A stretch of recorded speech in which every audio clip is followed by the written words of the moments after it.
welcome to Telling the Tale.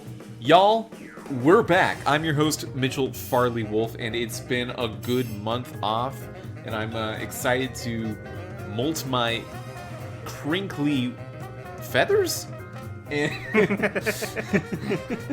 maybe get we'll back do to a it. take two on this. Yeah, no. We're rusty. And that person that just insulted my take one is Dustin Jackson. How you doing, Dustin?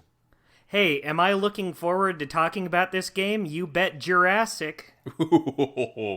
Wow, I couldn't have possibly guessed that one. So, Dustin, we took a month off. You're right. Yeah, so I think the month off was your suggestion, but in retrospect, I think I really appreciated it as well. Not only, yeah, we've been doing these nonstop. Might as well get a little holiday break in there. Yeah, definitely. Not only did it allow us to do Christmas and New Year's, but also just sort of shake off this calcified numbness to the Telltale formula. Exactly, we've been playing these nonstop. Yeah, and both of us are more than average, I would say, and correct me if you don't feel like this is true for you, Dustin. We are more than average into point-and-click adventure games. So for this to happen I to totally us, agree. It's significant. Yeah, no, I totally agree. I love point and clicks, but this is the only time I've ever had to play one every week for almost a year. Yeah. After this point in Telltale's history, and by this point I do mean between Back to the Future and Jurassic Park the game, Telltale games, I think, get a lot breezier. Breezier is the word I want to use. Where sometimes there are challenges involved, sometimes there is some level of difficulty, but for the most part, if it takes 2 hours, it will take you 2 hours. You don't need to bang your head against the wall at any point, right? Yeah, they're less puzzle focused and more story focused, which means keeping it breezy, keeping it moving. Yeah, so I think after this point, we should... I don't know how numb we'll get to that. I think we'll get numb to it in terms of not liking it, but I don't think we'll get numb in terms of like, well, I can't do this. I can't, basically watch a movie in a week. That'll be easy enough to do. Yeah, I assume, I've only played a handful of modern Telltale games, like after they switched over to this sort of format. So I am very interested because the ones I have played, I like a lot. Some of them after this game, but yeah, what I've played, because I've played Walking Dead seasons 1 through 3, and I like those games quite a bit. But I think those are the only ones. I've never played like The Wolf Among Us. Wolf Among Us, Batman. I've just never played any of the ones that molded themselves after Walking Dead. So I did play the first season of Batman. You did play it? I did, yeah. Oh, awesome. And I played one episode each of The Walking Dead and Minecraft. Oh, okay. And that is it. I'm pretty sure that's it. I want to let you know I'm very much looking forward to getting to The Walking Dead, because I feel like season 1 of Walking Dead I would put up there with like season 3 of Sam and Max, Tales of Monkey Island. It's definitely I would put it up there. Best critically received game ever. We're getting ahead of ourselves. Walking Dead isn't this week, but it does kind of tie into this week's game. Yeah, which we'll get to in a second. But I do want to talk first. Dustin, how'd you spend your month? Anything cool happen? Nah. No, it was fun. Just the usual, hanging out, playing other games for once. Yeah, what'd you play? Well, I think we've both been playing Pokemon Legends Arceus. Correct me if I'm wrong on that. Yeah, we have. Yeah, I was gonna say I don't think I'm wrong considering we just discussed it beforehand, but yeah. How are you feeling about it? It's the game I want to be talking about right now. Yeah. I would much rather be... Last night, I plowed through the last 2 episodes of Jurassic Park, and maybe my attitude soured me on them more than they would have otherwise had Arceus not come out. Yeah, I But knew that would happen because I was getting really excited. I'm a big Pokemon fan, which usually means mad at Pokemon, but in in this particular case, I'm really excited about this game, and in retrospect, having played it, I'm still excited that this game exists. But I knew that if I didn't finish Jurassic Park before I started playing Pokemon Legends Arceus, it would be a problem. Uh, and so the day Arceus came out, I only had one more episode of this game to finish, which I guess spoils a little bit that you might have noticed if you read the title of this episode, which I'm not sure what I will call it, but we played all of Jurassic Park. We're gonna talk about all 4 episodes today. We're not doing one podcast episode per episode of the game because uh, because of circumstances we'll get to when we get to it. But yeah, Arceus is pretty damn good. That game's cool. yeah, it's great. I'm having a lot of fun with it. It has some little annoyances, lots of characters that don't shut up and let me do what I want. But the actual gameplay of it, I think, is wonderful. I'm having a great time. It's just a joyful thing to be joyful about games. Anything else you play this month? Anything else you get up to? Banjo-Kazooie, that went up on Switch Online. That was fun. I played it online with a friend of mine, but that's about it. Yeah, if you don't know Dustin and I from just knowing us, we are huge fans of Banjo-Kazooie. It's maybe our favorite video game series of all time, which is how we knew each other as well. Yeah. And it's been love ever since. I played both those games, and I started a job, and I did the holidays. I did feel like it was actually a pretty big month. Yeah, you had a lot going on. I did. But hey, you know what? I also played Jurassic Park the game. Oh, I'm sorry. No, it was fine. Yeah, I mean, I'll just come out and say it. This game I don't think was very good, but I feel like I could have hated it more. So Jurassic Park the game was a Telltale game released on November 15th, 2011, which is about... It's nearly exactly 1 year after the first episode of Back to the Future came out. They were going to be more back-to-back, but there were delays with Jurassic Park for like a while, and it seemed like, from an outside observer, based on what Telltale was posting on their website, that they were going through some serious development troubles.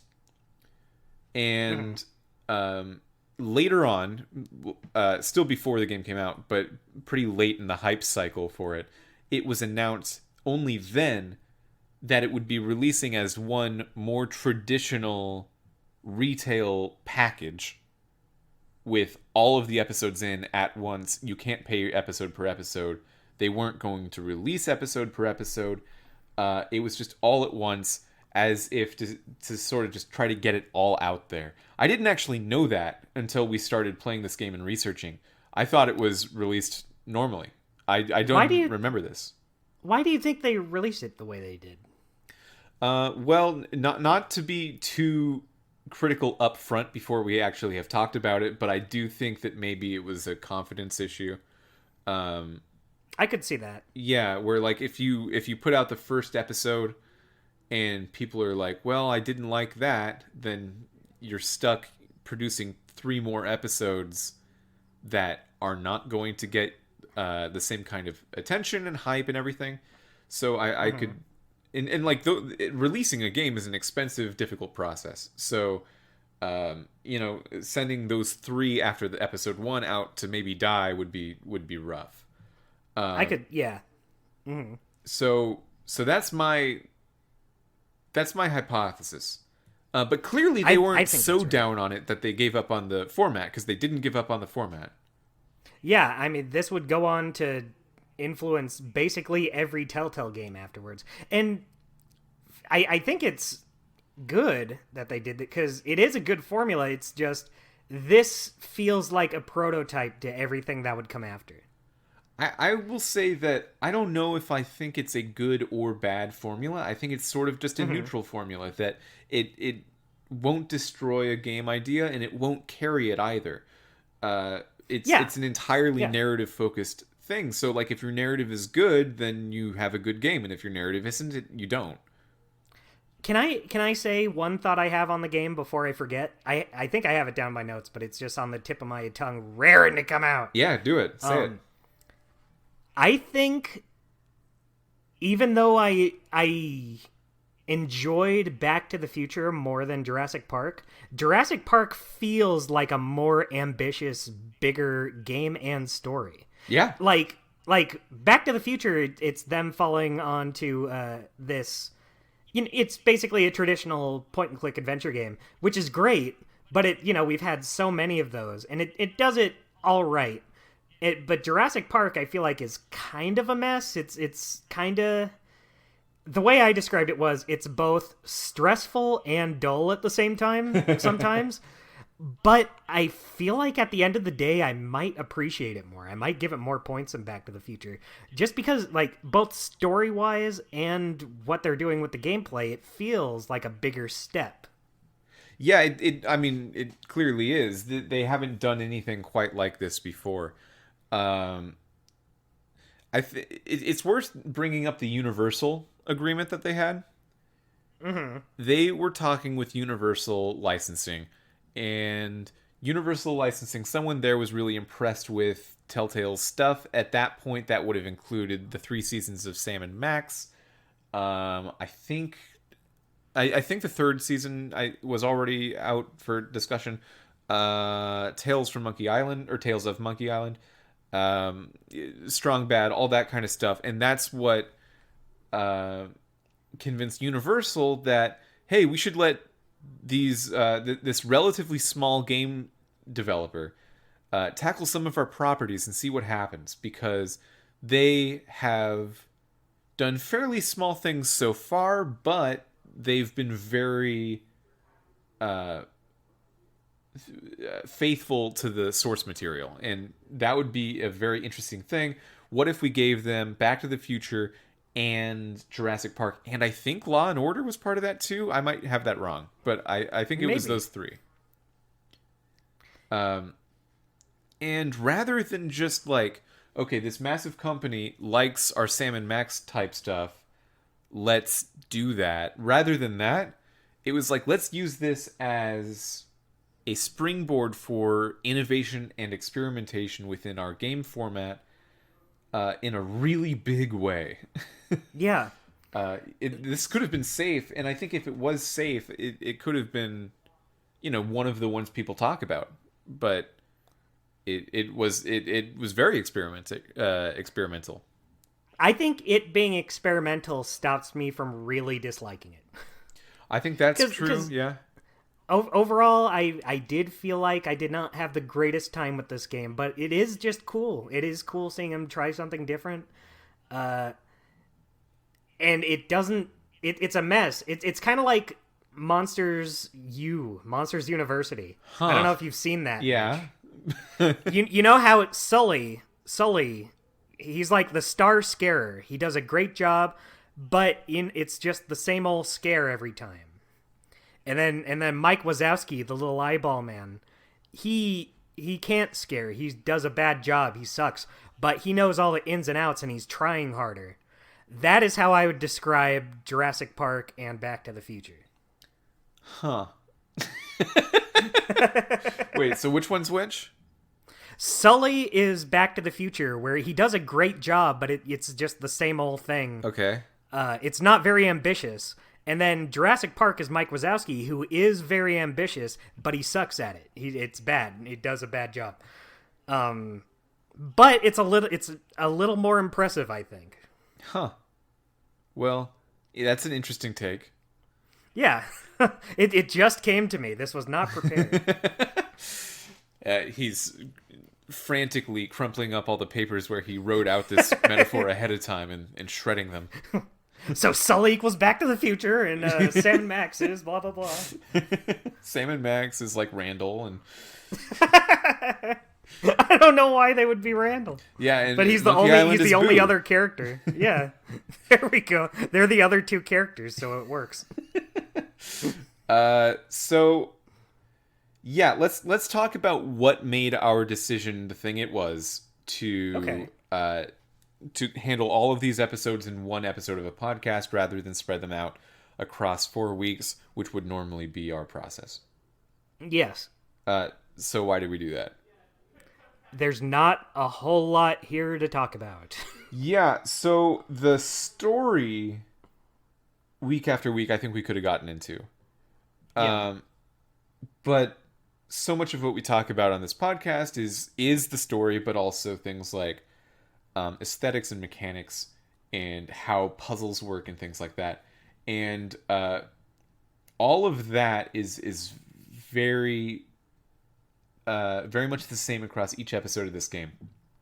And I believe, if I remember correctly, I tried to look for this article, couldn't find anything. I might have made it up a little bit, but I remember around the time this game came out, Telltale was explaining their shift in mechanics for Jurassic Park and why they did it.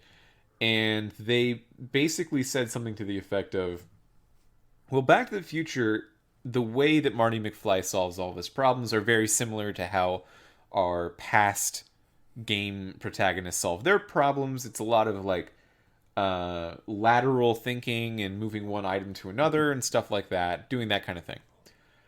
Whereas Jurassic Park really isn't about solving mysteries or fixing problems.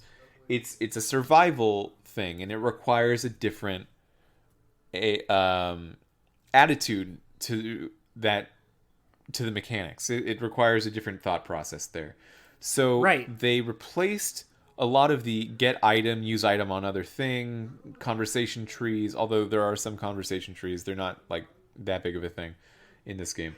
They replaced a lot of that normal point and click adventure stuff with Quicktime Events, which, if you haven't heard the phrase, is a game design term for when something's happening on screen and it's being represented with you having to press a button at the right time, and you don't really have control over a character or control over an action.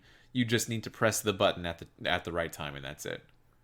Right. And I don't think, on their own, I don't think QuickTime events as a whole are a bad thing. They're a way you can pull off certain things. But when like 90% of your game is that, it's not my favorite. Yeah, I would say 90 is a bit of an exaggeration, but honestly, A not little. as much as you'd think. Yeah. There's, I want to say 15% is conversation trees, 40% is QuickTime animations, 30% is like CSI-esque investigations of the environment, looking around for stuff and trying to solve environmental puzzles. And those feel the most like old school Telltale of everything in the game. Mm-hmm. And what percentage did I put us at just now? 85? 85. Then it's another 15% of it. And It's the whipped cream on top. it's the whipped cream on top. Sometimes, well, honestly, a lot of, maybe more than that 15% that I allocated at the end, is just watching it like cutscenes.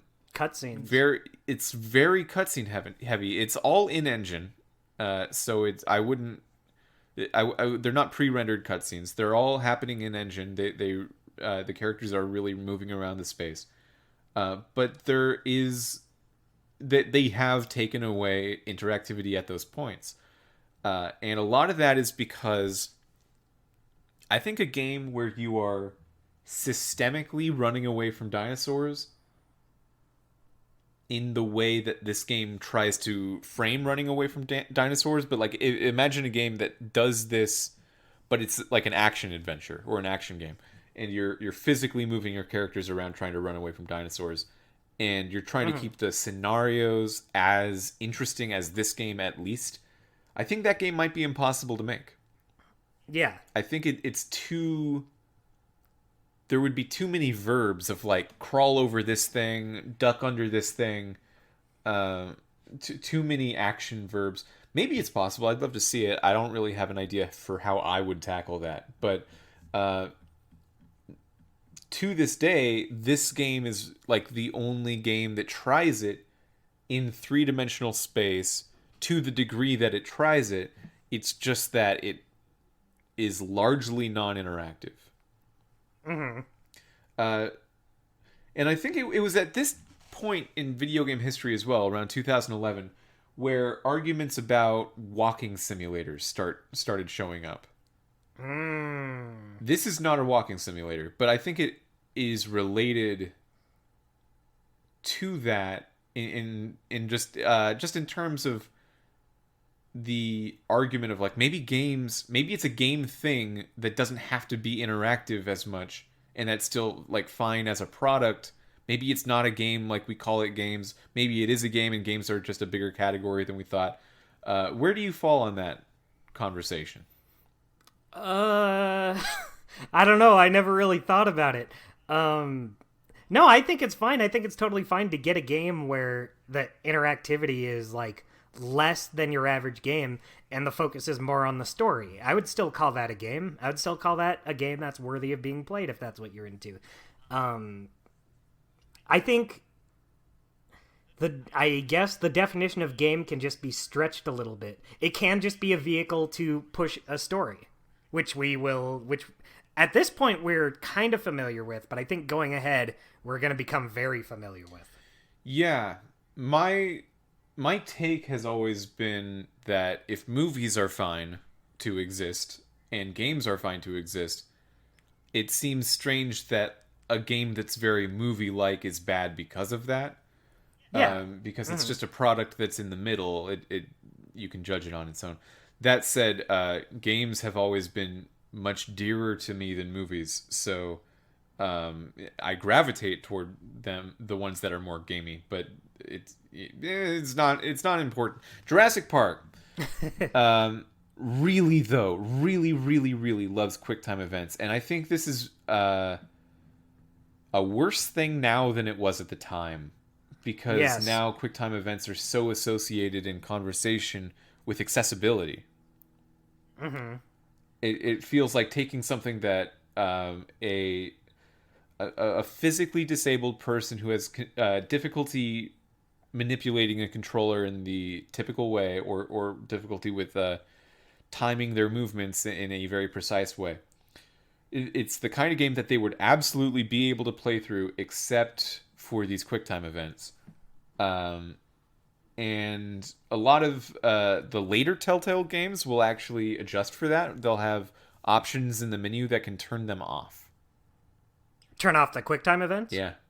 Oh, I never knew that. Yeah, that's cool. I think like the one in my head right now is Batman. I think Batman does it, and it basically turns off QuickTime events. So you watch them happen. You see what would have happened from them, but you don't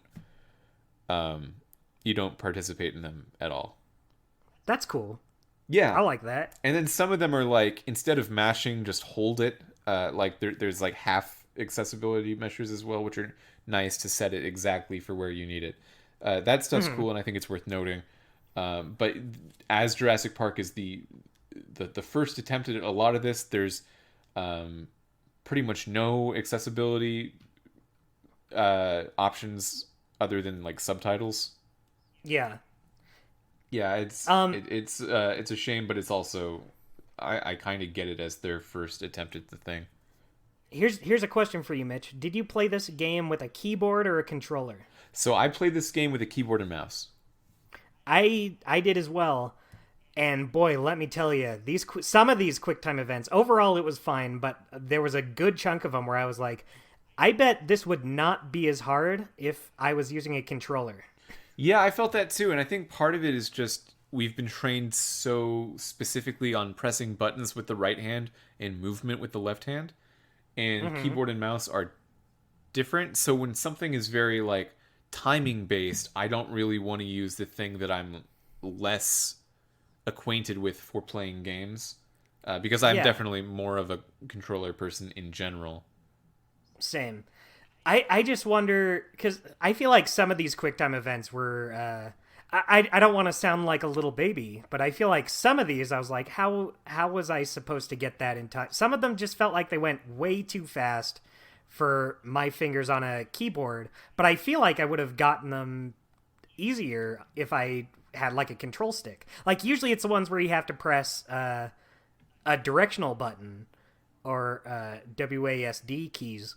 I felt like there was multiple times where I just couldn't press it fast enough, and it was like, well, you die now. Sorry. Yeah, there was some that weren't fast enough, but I think another problem with it is just the UI is not great. So sometimes I'm pressing it way ahead of time because it looks like the way it looks for listeners who haven't played the game. It's a green circle closing in on another circle that has the direction key that you're supposed to press on it. So it'll say it'll basically look like the green circle is pressing in on a right arrow, and when the circle connects with the other circle, you press the right arrow. But really what it is the green circle is supposed to like sink into the inner circle, not right when it matches up. If you press it right when it matches up, you're actually too early. Yeah, they do a bad job of explaining it. And I finally got it after a while. Like, I figured out, okay, so you gotta wait until after it goes in. But even then, sometimes it'd be like, you did it a millisecond too slow. Sorry, you fuck up. Yeah, this is definitely a problem with the UI. And I believe that as early as the very next Telltale game that uses this formula, the UI is much better. Yeah. Yeah. Should we get into each episode? Talk about the we might as well. We're here. Yeah, we're a half hour in. Yeah, we're... So there's a couple of guys talking about Jurassic Park. There's 4 episodes of Jurassic Park. There's episode 1, The Intruder, episode 2, The Cavalry, episode 3, The Depths, and episode 4, The Survivors. A fun name scheme, a very horror movie feeling name scheme. Before we talk about the story, and I understand that I did just say we'll talk about the episodes. Let's talk about Jurassic Park. Okay. I watched the original trilogy of Jurassic Park movies before this game, and it was my first time seeing the second of those 2 in the trilogy, and it was the first time in a long time that I saw the first one. Did you watch the movies at all for this? No. Cool. I know I wanted to. I was just busy. I had a lot of stuff going on, a lot of work, so I never got around to it, unfortunately. But I have seen the first one. It's been a long time, but I remembered the basic gist. Yeah, this game only touches on the first one and a little bit of like references to number 2, but mostly does not bother with either Lost World or Jurassic Park 3. Oh yeah, go ahead. I was just going to say, and honestly, I feel like there's only like a couple instances where you like really need to know the first one. Like I said, it's been a long time since I've seen the first one, but I still followed it perfectly fine.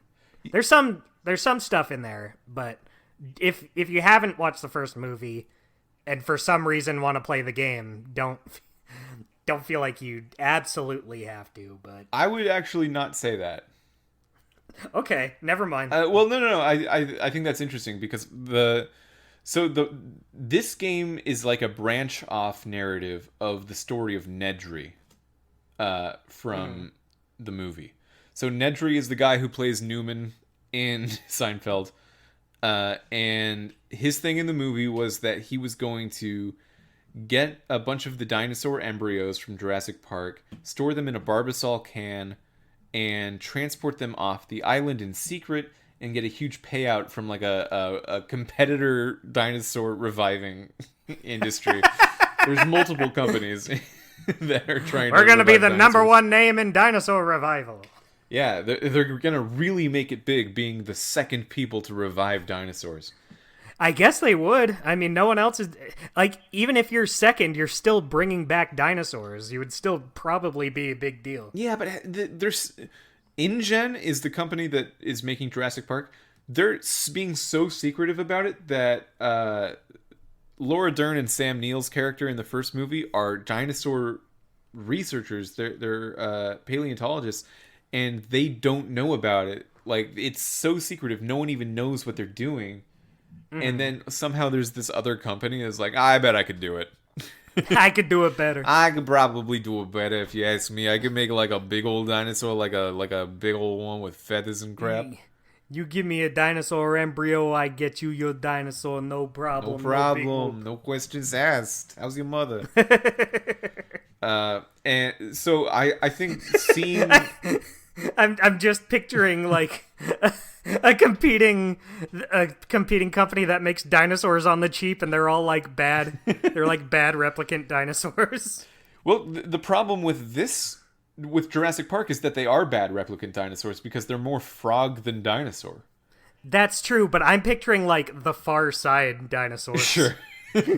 Yeah, they're using cow tools and wow, that was a fun cow tools reference to drop in the middle of this podcast. I appreciated it. Yeah, I had a lot of fun. I was not being sarcastic when I said it was fun.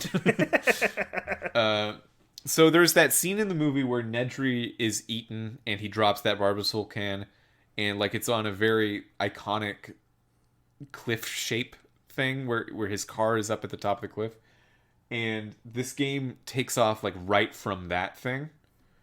Mm-hmm. So that is significant.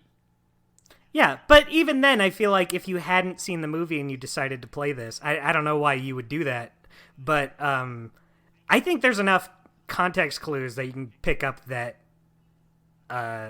you could just be like, this is what's getting the story started. I don't necessarily... I think you get a lot more out of it if you know it branches off of the movie, but I think anyone who just comes into this game, they would be able to pick up on, all right, well, something was going on here. He was getting them the dinosaur embryo, because they go all into it. It's them trying to find the can. Yeah. I mean, I guess I think it's worth seeing the movie because the movie is one of those classics. Yeah. And also the Barbasol can. Just the specifics of what happened to that Barbasol can are kind of important. But yeah, I guess you're right. Like it's very much a separate story. None of the characters from in this game, well, some of them are like related to other characters, and some of them factor into other characters in the movies. But most of them are individual characters for this game. Yeah, I'm just saying if you went in, it wouldn't be incomprehensible. Yeah. So. Should we start the story of... By the way, also, one thing. Sorry. We will eventually talk about these games. I just wanted to say, I might have a bias here, because I watched that trilogy, and I know they're classics, or at least the first one, and I just... It's not my thing. I don't know. I like dinosaurs. I like, classic horror sort of stuff. I can't get down with these movies. They're not my favorite. Yeah. I mean, you're basically saying why I was not that into this game. Well, no, I don't know. I don't think like if you were a massive Jurassic Park fan, this game would suddenly become awesome. But yeah. Going into that, starting that sentence, I thought you were going to say something in defense of the movies or in defense of the game. No. Not be like, no, you still probably wouldn't like it. Well, I mean, you would definitely like it more if you have like a really firm fandom of the movie. And this game came out before the World movies, so I did not watch them for this because they would be in the future. Unrelated. I have games like that where I like them even though they suck just because of the property attached to them. That's fine. Yeah, or maybe they don't suck, but like they're definitely being bolstered by your liking of that property. Like, yeah. I think we had a lot more fun with Strong Bad's Cool Game for Attractive People than we would have otherwise if we didn't know Homestar. Yeah, agreed. I loved it, but it has its... I wouldn't say it's like this amazing game or anything, but I had a great time because it's Strong Bad. Even the episode I thought was the best one, Dangeresque, I would say that episode in particular doesn't feel like it does anything different. It's just your typical fare, but it's just so funny. Yeah, and that's not a bad game. That's just like a game I probably would like a little less. Yeah, so this is a different starting out bias for me, where I really liked the Back to the Future movies. I was really pumped on those after seeing those for this podcast. and I didn't have the same sort of excitement for the Jurassic Park franchise after watching those. Uh-oh. Get ready, folks. Yeah, it's fine. It's fine. So now let's actually do it. Let's talk about the story of these 4 episodes. Episode 1, The Intruder. Yes, please. It starts with a cold open where you are a woman who you later find out is named Nima, running away from the Diplodocus, I think is what they're called. I might have butchered that pronunciation, or like the entire word maybe. But it's the ones that killed Nedry in the movie. They have like the neck fans and they spit acid. Yeah, they're pretty cool. Acid spitting animals feel the most fake out of all animals to me. Yeah, that sounds like something you made up. Oh, and this one he spits acid out, and he has like chainsaw arms. Yeah, to be clear, I'm not arguing with the science in paleontology here. I bet it is true, but it feels weirdly fake that they just like, what, you're an acid elemental in real life. All right. Yeah, it cool. Well, I guess I have knife fingers. I guess I can't compete with that, so that's fine. So she's running away from those, and this is your first real taste of the Quicktime events. It's sort of a tutorial, but the tension's really high. And I think out of all the running away from dinosaurs in the entire game, this is actually maybe the most successful right here at the beginning.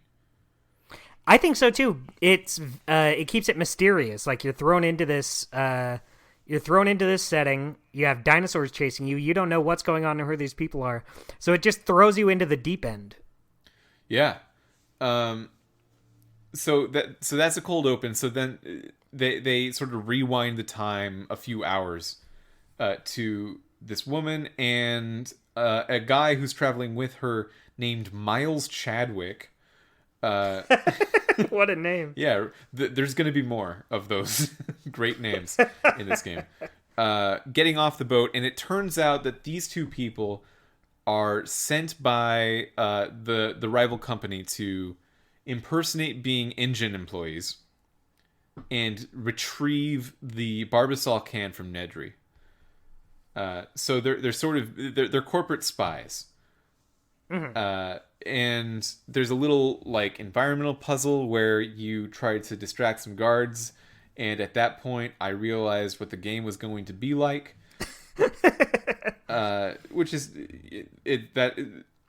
that beginning part plus this little exploration part could have been the entire vertical slice of the whole game, because that's it. That's all, like the whole thing you do.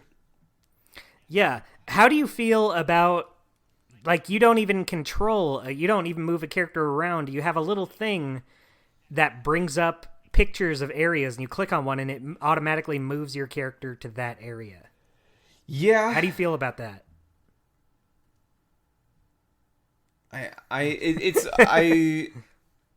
I'm confused, I think, about that. Because controlling a character directly is like a proven joy of video games. It's like one of the things we like to do the most, move a character around.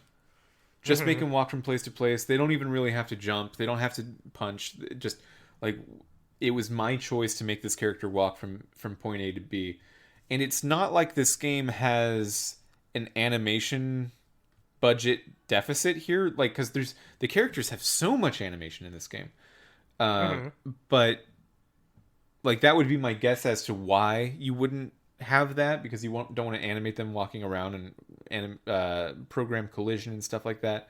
But there's so much of that in other aspects of the game that I kind of you don't still understand. see the characters walking around like all the time, like in cutscenes and stuff. Yeah, you have the animations. Yeah. I think to Telltale, this might have seemed like a way to make it easier for very casual players, because you don't have to walk your character to anything like an item that you need to pick up. Because the items just sort of, like, most of the stuff is on the screen all the time, and you only would need to pan the screen a little bit in order to find everything. Yeah, at all times there are indicators letting you know when you can click something. Yeah. So I guess I just don't understand that. I would assume that it was a gamble on making it easier for casual players, but I just don't think that moving a character around was hard for casual players. So I Yeah. think that, well, there's a reason that later on in Telltale's work they do this format, but they do still have you move a character around. So yeah. This game really does feel like them just experimenting with this, which is cool. It just does not pay off all the time. Right. But at the same time, I don't think it like it's not like annoying to do. Like it's straightforward. It's a weird choice, but it's not like it makes what the game is worse or anything. Yeah. So I'm reading my notes and I'm struggling to interpret them because it's been a little while since I played the first one. I played them over a period of time. Okay, so then those two people, Miles Chadwick and I would say our protagonist, Nima. Yeah. You control a lot of different characters at different times in this game, but I think she's maybe the most central. How do you feel about that? How do you feel about, like, no one particular character, but you kind of jump back and forth between different characters? Yeah, I don't like it. Me neither. That hit me last night when I was playing. I think it's much better to just focus on one character and their story, especially because there's one part in a later episode where two characters are in an argument together, and you just go back and forth between the two. You just have to be both characters arguing with each other, and I'm like, why made them want to do it this way? Yeah, that moment is particularly egregious, where you find out that you need to like deflect your own argument that you just said. It's like, well, what? Why would you give that to me to do? Why would? It's strange. It's like the story saying, "Here, you do it." I do like games where there's like shifts between who you're playing as at different times. Some of my favorite games that are that way. Mother 3 does it really, really well. Where just like every chapter of that game, you're playing as maybe a different party member. But I think this game is doing it more so to be exciting with like different abilities for every character or explore character dynamics, and it's doing it just to be more cinematic. And this game doesn't need to be more cinematic. Yeah, it's cinematic enough as it is. But the one thing I'll say about it is I feel like it's only really bad in situations like that. One time where I do like it is in the next episode. I won't say what the part is, but you're kind of going back and forth between two characters in two different parts of the area, solving puzzles between the two characters. Stuff like that I think is fine. Yeah. But if you're jumping between characters for a dialogue tree, it doesn't really work. So Miles Chadwick at this point becomes the worst person ever. That happens a lot in this game. Yeah, so there's clearly a dynamic here where Chadwick is the the person that actually works for this company, and they are outsourcing mercenary talent to Nima. So he's acting like her boss all the time, and he probably is, but he's just being like really rude about it, like excessively rude about it. And as I'm playing, I'm like, well, they're doing this so I feel good when a dinosaur eats him. But like, holy shit, they're going hard into just making him the least likable character I've ever seen in maybe any video game. He's just so shitty. I mean, I guess they do a good job of it then, if that was the point, making him awful and then killing him off. Yeah, there was a point where like it turned around for me, where it's like, I kind of like this guy. I've never seen anyone go this hard at just like general little annoying things that you wouldn't even think about being annoying. There's so many things in this scene with Chadwick where he sucks, and I was thinking to myself, I would never be able to write this. I would think of some of the more basic ways people suck, and like I'd think, wow, that guy sucks. I'm gonna call it a day. They found so many extra ways to make this guy suck a lot. Like, there's so Nedry's Jurassic Park truck that he dies in the movie. It's stuck at the top of this hill, and they want to get it down to the bottom of the hill so they can use it. So they secure it to a tree and like what is that called, a winch? Yeah. So they're pulling it down, and like Nima's doing all the work because Chadwick's like, hey, you should probably get that truck down, and also you have 5 minutes. And if you could get on that. And she's like, okay, well, I'm tying it to the tree. I'm doing it very loudly. I'm telling you what I'm doing. And you're still somehow like in the way when I bring the truck down. Like he's just standing in the middle and he has to jump out of the way and he's like, hey, watch it. What are you doing? Hey.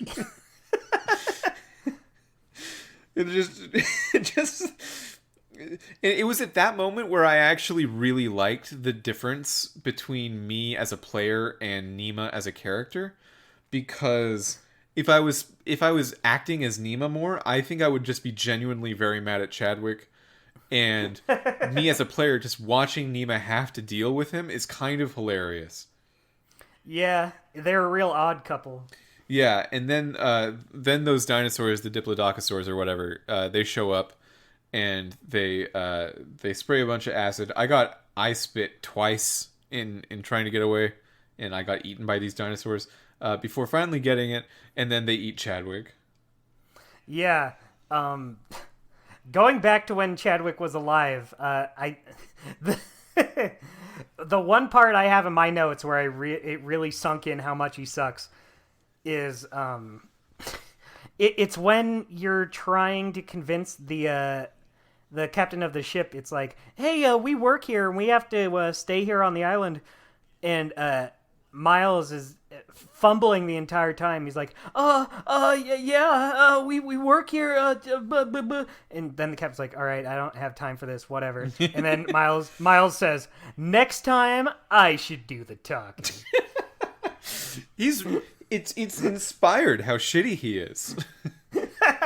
He's so cartoonish in how bad he is. Yeah, because if I was writing that scene, maybe this is just my weakness as a writer, but if I was writing that scene, my mind would have went to, okay, so he insists that he can do the talking, even though he's bad at the talking, and then he does it, and then Nima has to step in, and then he's scornful at Nima for like doing a better job.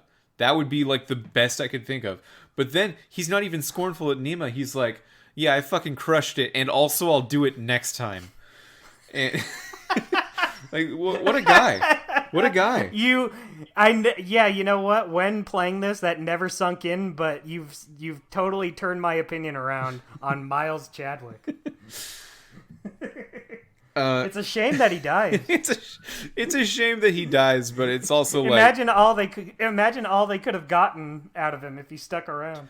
I feel like the gambit of making me like a character and wanting them to succeed, or making them not like a character and wanting them to die, does not work on me very often in a video game. It's like I just don't respond to that trope, I guess. But I do now. I do for this one. Just because it's comedic how much of an asshole he is. Yeah, I feel like, we were being sort of rough on this game, so I do want to bring up when this game really succeeds, which is how much Miles Chadwick just sucks the moon out of the sky. It's just a unbelievable character. He raised my opinion of the game 0.2%. So after we deal with them, and then like it sort of cuts to that scene in the cold open, so now we're all caught up. We shift to our other main protagonists of the game to go along with Nima, who are the Hardings. Mm-hmm. You've got Jess Harding and Dad Harding. I don't remember his Jerry. name. It's Jerry. Jerry, that's it. I remember now because it's spelled weirder than I think it should be. So this was a little moment that I got to experience that I don't think you did. Based on having watched the movies. Okay. The name Harding stuck out to me. but not. I didn't recognize either of these characters, and I was just trying to figure out like Harding. Who do I know? What is that from? And then I remembered it's Sarah Harding, who is the one of the main characters and the girlfriend of Jeff Goldblum in Lost World. She's played by, oh, her name's escaping me right now, but she's a redhead, pretty famous actor. But yeah, I don't recall.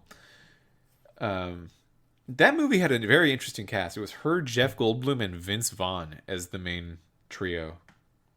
Vince Vaughn. Yeah. I'm not the biggest Vince Vaughn fan, I gotta say. I don't really have an opinion on Vince Vaughn. But it turns out that Jess is Sarah Harding from that movie's half-sister. Oh. And Jerry is Sarah's dad. Yeah. Even though Sarah's like a full adult, and Jerry doesn't seem that old. But I guess maybe Jerry is older than he looks. Sarah Harding is played by Julianne Moore. Julianne Moore, yeah. Julianne Moore. Great actress. And she did a great job as Sarah Harding. And to make these characters connected to her is a choice I do not understand because they don't use it. They do mention Sarah at one point, and very in passing later on, as like a part of why Jess and Jerry's relationship is not very good right now. I guess Jerry's just away from home very often. Yeah, but it's never like a big part of this story in particular. They try to make it feel like it is, but yeah, it is not. Jess has been stealing for fun. No. Yeah, and everyone seems to understand this in a way that I thought was very generous and maybe unrealistic, where like every character after this who finds out like, yeah, she has a stealing problem, she's been stealing just a lot for fun, every character is like, yeah, she's probably just bored. Which is it's very nice. That's not a good excuse. It's not a good excuse, but I'm glad she has, like, as someone who's growing up, has someone in her corner sort of fighting for her and saying, look, she's probably just bored. She probably needs to just have a better sense of community. That is why she's a kleptomaniac, I guess. Yeah, she steals lots of stuff. Yeah, kleptomania is like a mental illness that people need to like go through a lot of stuff to not even fix, but just feel better about it. And the insistence that she's probably just bored is strange to me, but but in the reality of this game, it seems correct. Yeah, they're treating it like they're all in the right. Yeah, I guess she does not need the stuff she's stealing. They made it clear that it's but just let her have it. She's bored. Yeah, come on, she's bored. Who's gonna be hurt? The people who have less stuff? Who's gonna miss those cigarettes? How do you feel about the Hardings in this game? So Jerry is he's like a zookeeper. He's like a medical personnel kind of guy. Yeah. He is a doctor, but he is a veterinarian that Jurassic Park hired to keep him on as a just to help all the sick dinosaurs and stuff. I don't like them. I don't either. I think Jerry's a little better. Jessica really got on my nerves after a while. I actually Jerry's kind of felt like the opposite. Jerry's kind of almost like a nothing character, kind of. Yeah. He doesn't really make much of an impression. Jessica makes more of an impression, but I just feel like everything she does sucks. And, yeah. you know what? I don't even think she makes that strong an impression. I have it in my notes. I think she's boring. She really is just help, Dad, someone save me. Oh, I'm kind that's so cool. I'm the teenager. Yeah, and so the introduction scene with them is they're on like this cliff top and they have binoculars and they're looking at all the dinosaurs from a distance. And she's like being wowed by, hey, look, a Triceratops. And Jerry's trying to like make a connection with his daughter, and he's trying to say like, the Triceratops is an herbivore, and that's interesting for how big it is, because considering what it looks like, you might guess that it's a carnivore. And then Jess just says, "Dad, you're ruining it." I think if you need to tell them it's interesting, maybe just stop. I felt bad for Jerry because, like, oh, you're interested in this? I have a thing that you can know. And, like, it might... And this is interesting. Yeah, I thought it was interesting when I learned... It's a thing. And then Jess just completely shuts him down. Like, no, actually, it's not interesting. Shut up, Dad. I've had it with you. You've been talking all day. So, at a certain point in the episode, the Nedry-caused crisis happens where all the electricity goes down, and the animals are allowed to escape from their pens and everything goes to shit.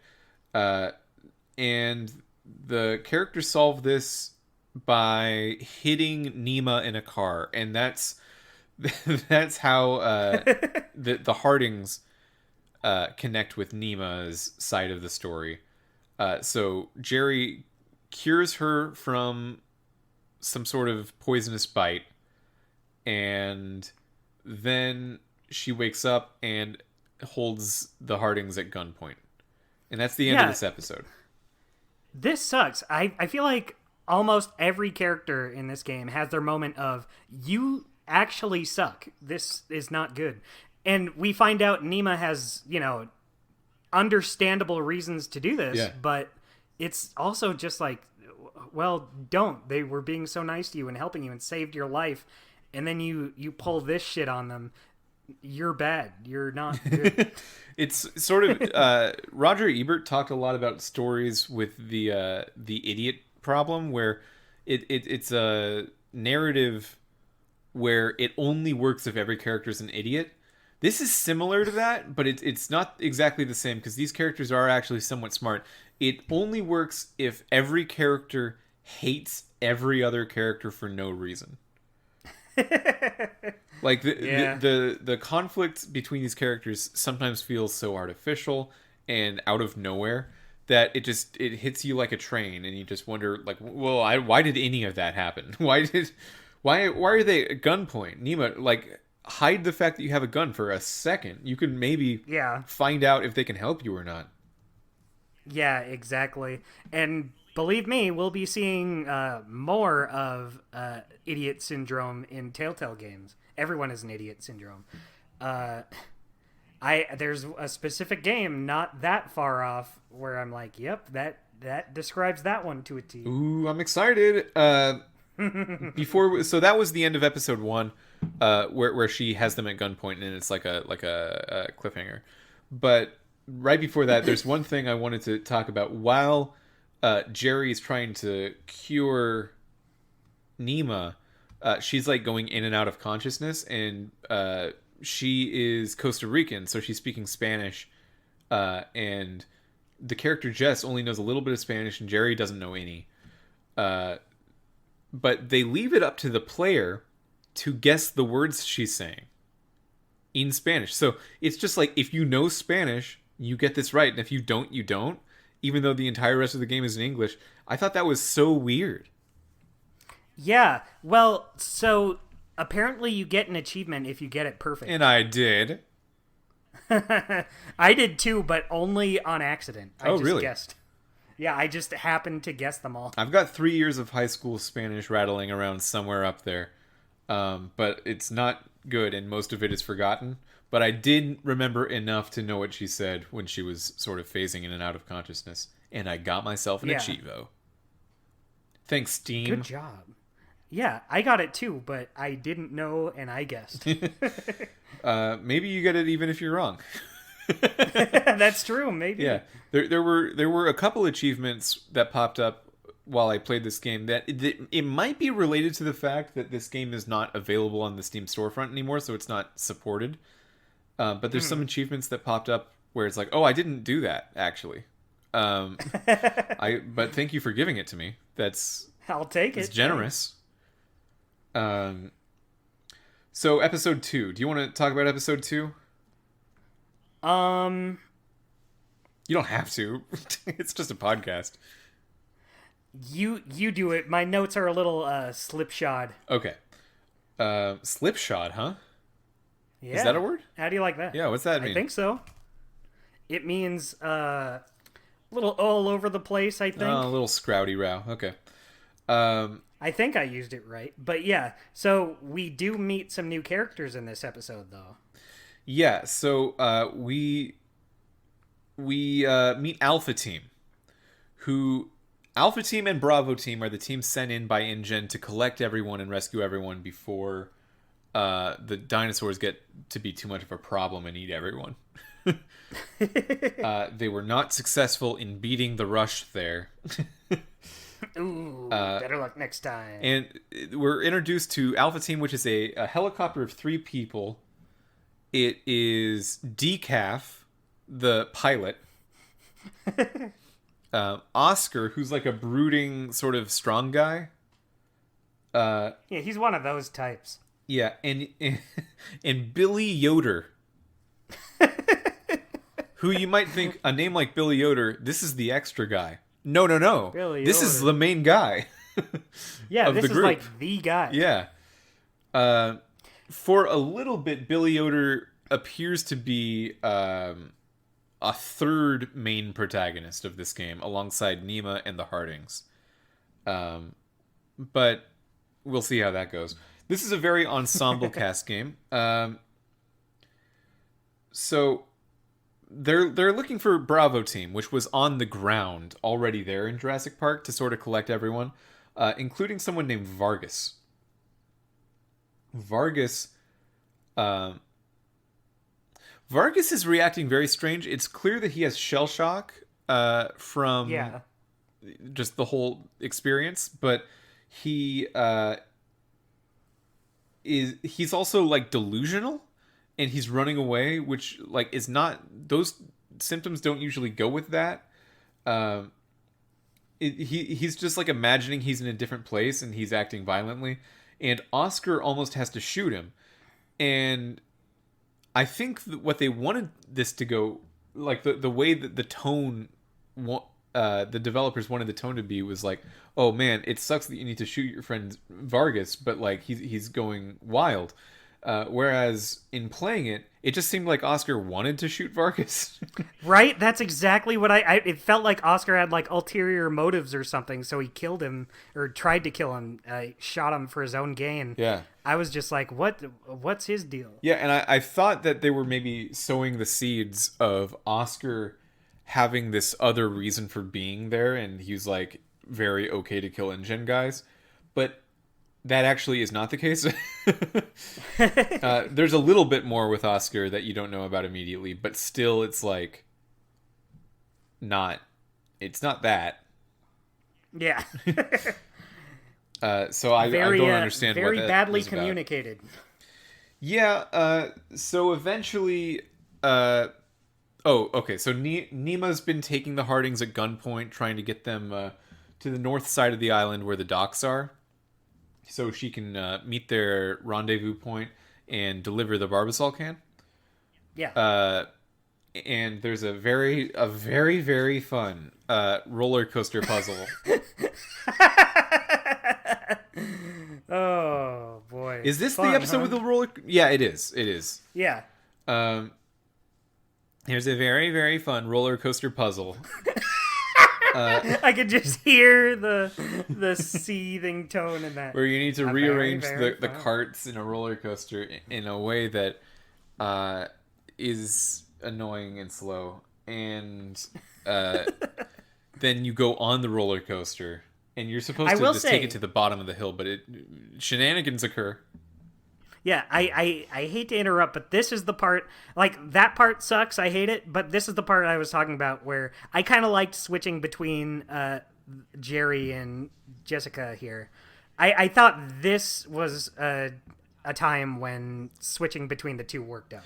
Yeah, because when they're on the roller coaster, the Diplodocus show up.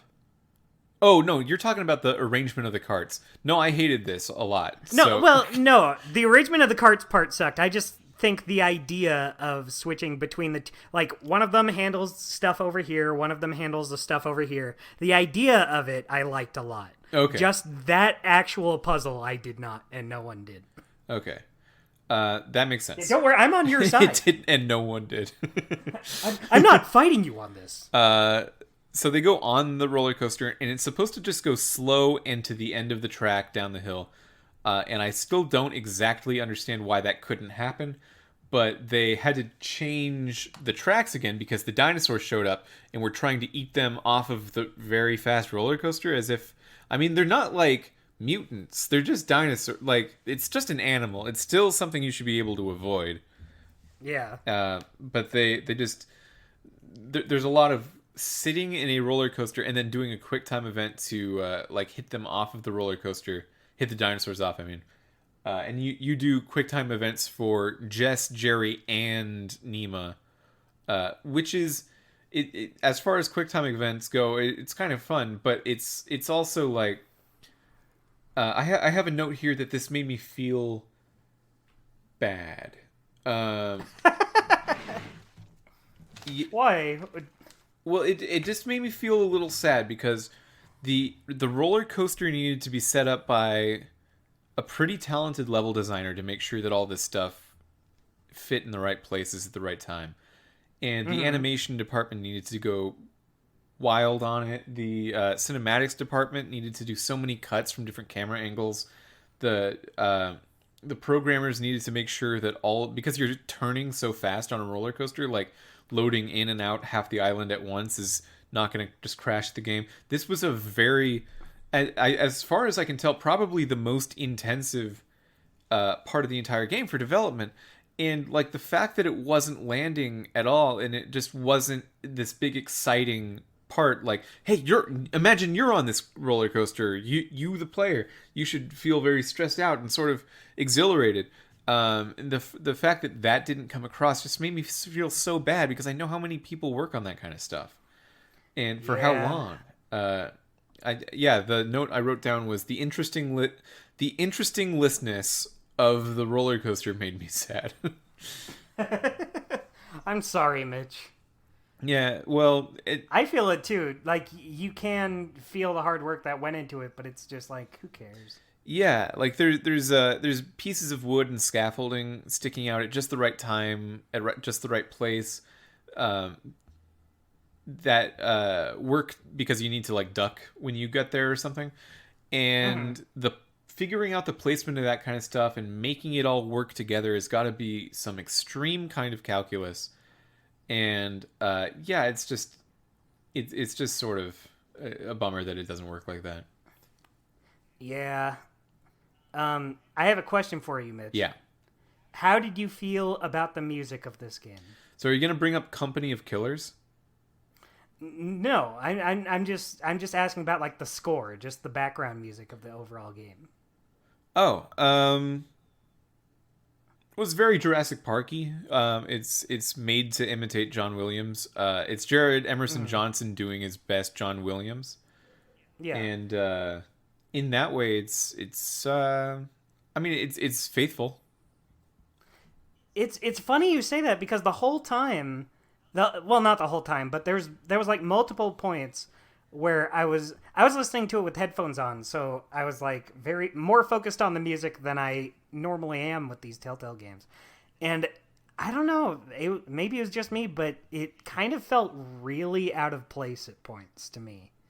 I don't know what it was. Just there'll be some stuff going on, and characters will be talking about something, and just the music I felt like was getting in the way of it at points. It's well done music, but I don't know what it is. It just it put me off a little. Interesting. And that carried over through the whole series. I'm just bringing up now since this is the episode I put it down in my notes. I also wrote, I miss Sam and Max. Aw. We're stuck with all these characters.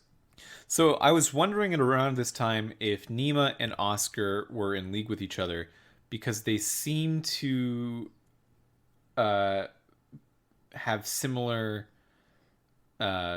sort of aesthetics and accents and ways of holding It themselves. seems like they know each other too. Like they're in the story. It seems like she's like ask him about the tattoos. So it feels like they've had run-ins before. And it was at about this time also that Alpha Team did meet up with the Hardings and Nema, and then the power dynamic sort of just switches around and everyone does different stuff. Yeah. They also run into, at around this time, Dr. Sorkin, who is the final main character introduced in this game. I think. Pretty sure. Yes, she is. So she's one of the geneticists that worked on the dinosaurs, and she was actually apparently responsible for most of the work on the dinosaur project.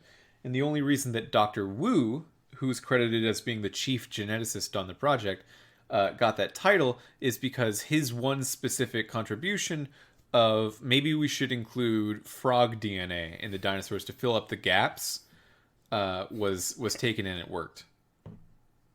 That'll be fun. Let's put frog DNA in them.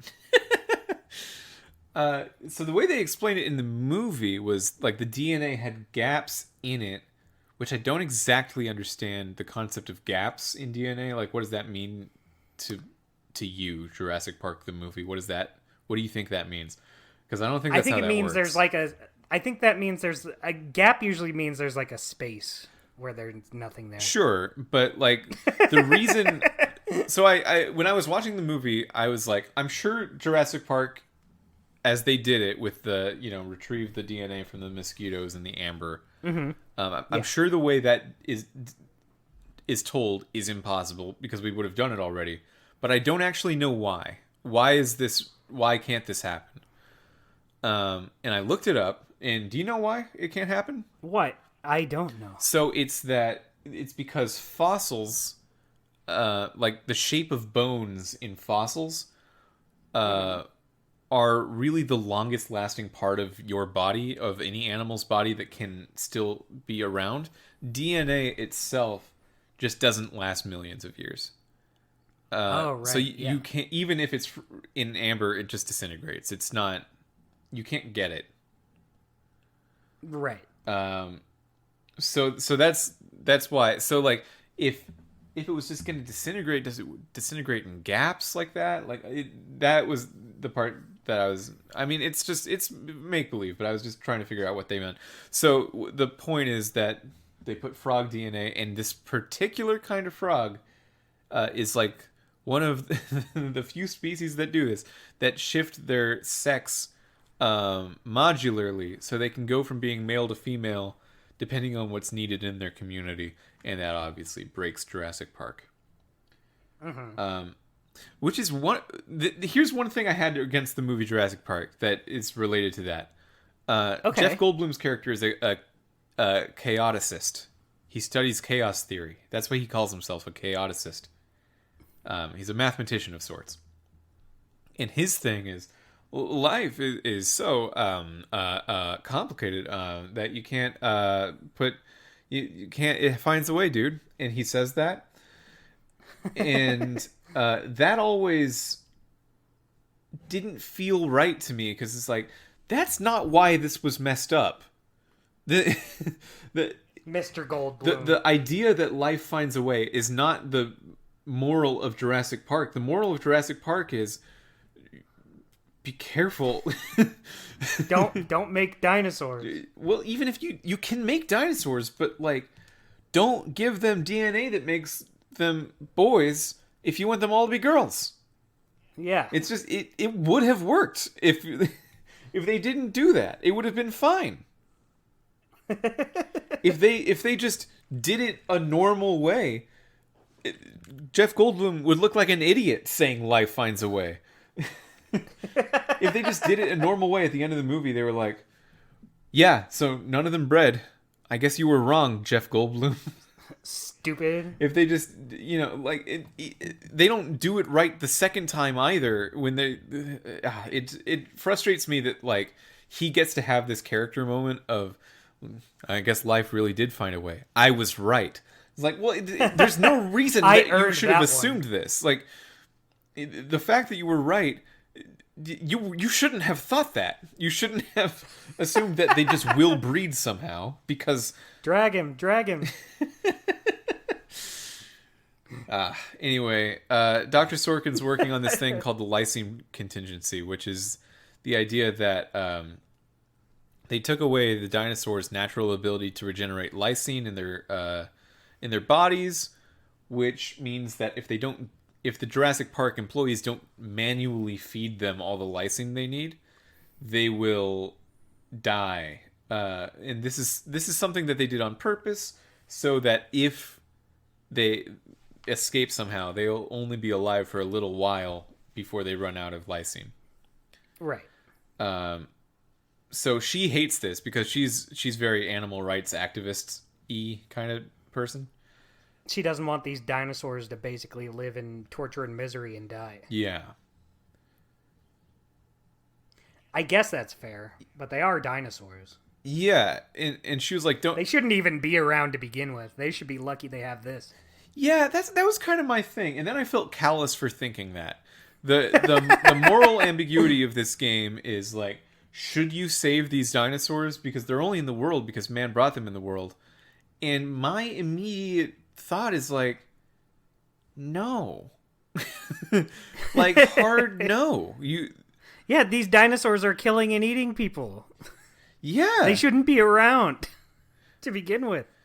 Yeah, and then like every argument she makes for it is subsequently immediately undone, where it's like, well, look, we can let them out of their pens because of the Lysine Contingency. They can't live that long without the Lysine, so they have to come back. And then she's like, I've cured the Lysine Contingency. So that now they don't have to just die because of something we did to them. And then she was like, yeah, but it's still fine because there's hundreds of miles of ocean between this island and the next piece of land, so they can't go anywhere. And then you find out there are ocean dinosaurs.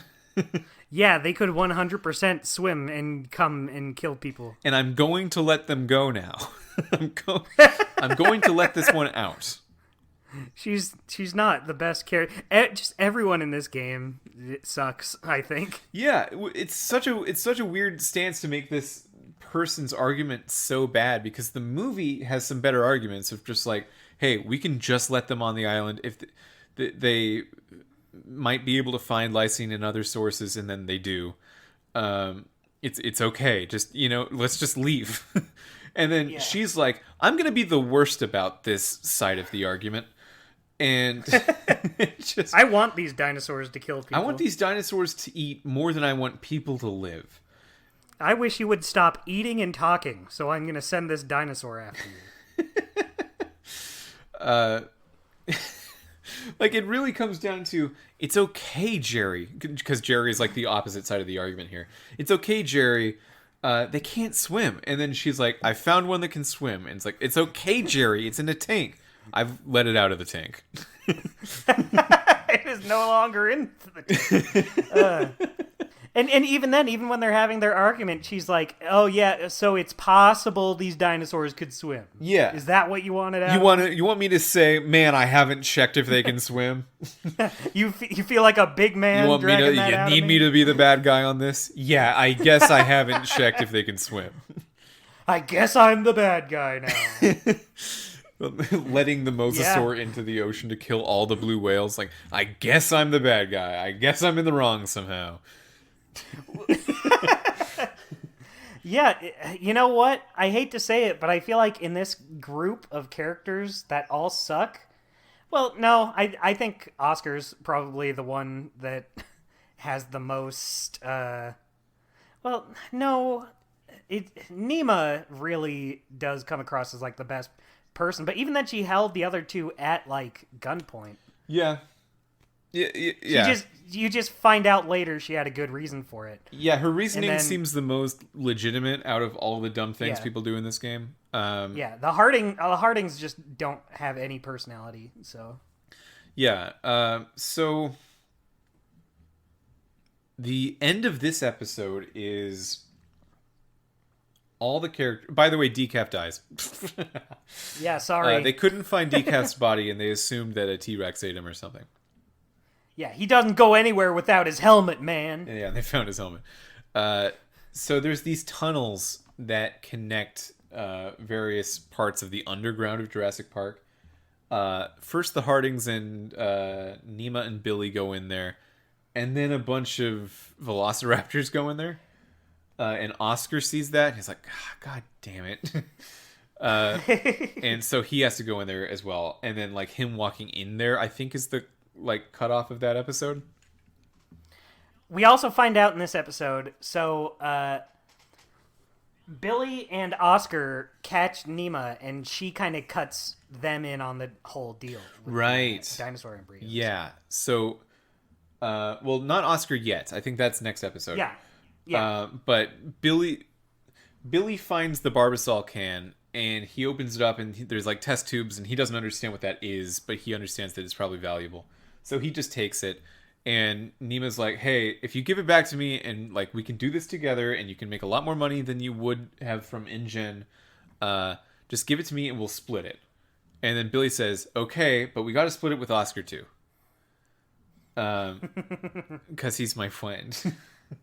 He my best friend, Oscar. So Nima reluctantly says, yeah, fine, we'll split Oscar in two. So then they're doing that, and they're still trying to be really secretive about it. And there's this one scene where they drop it, and there's a literal T-Rex guarding it.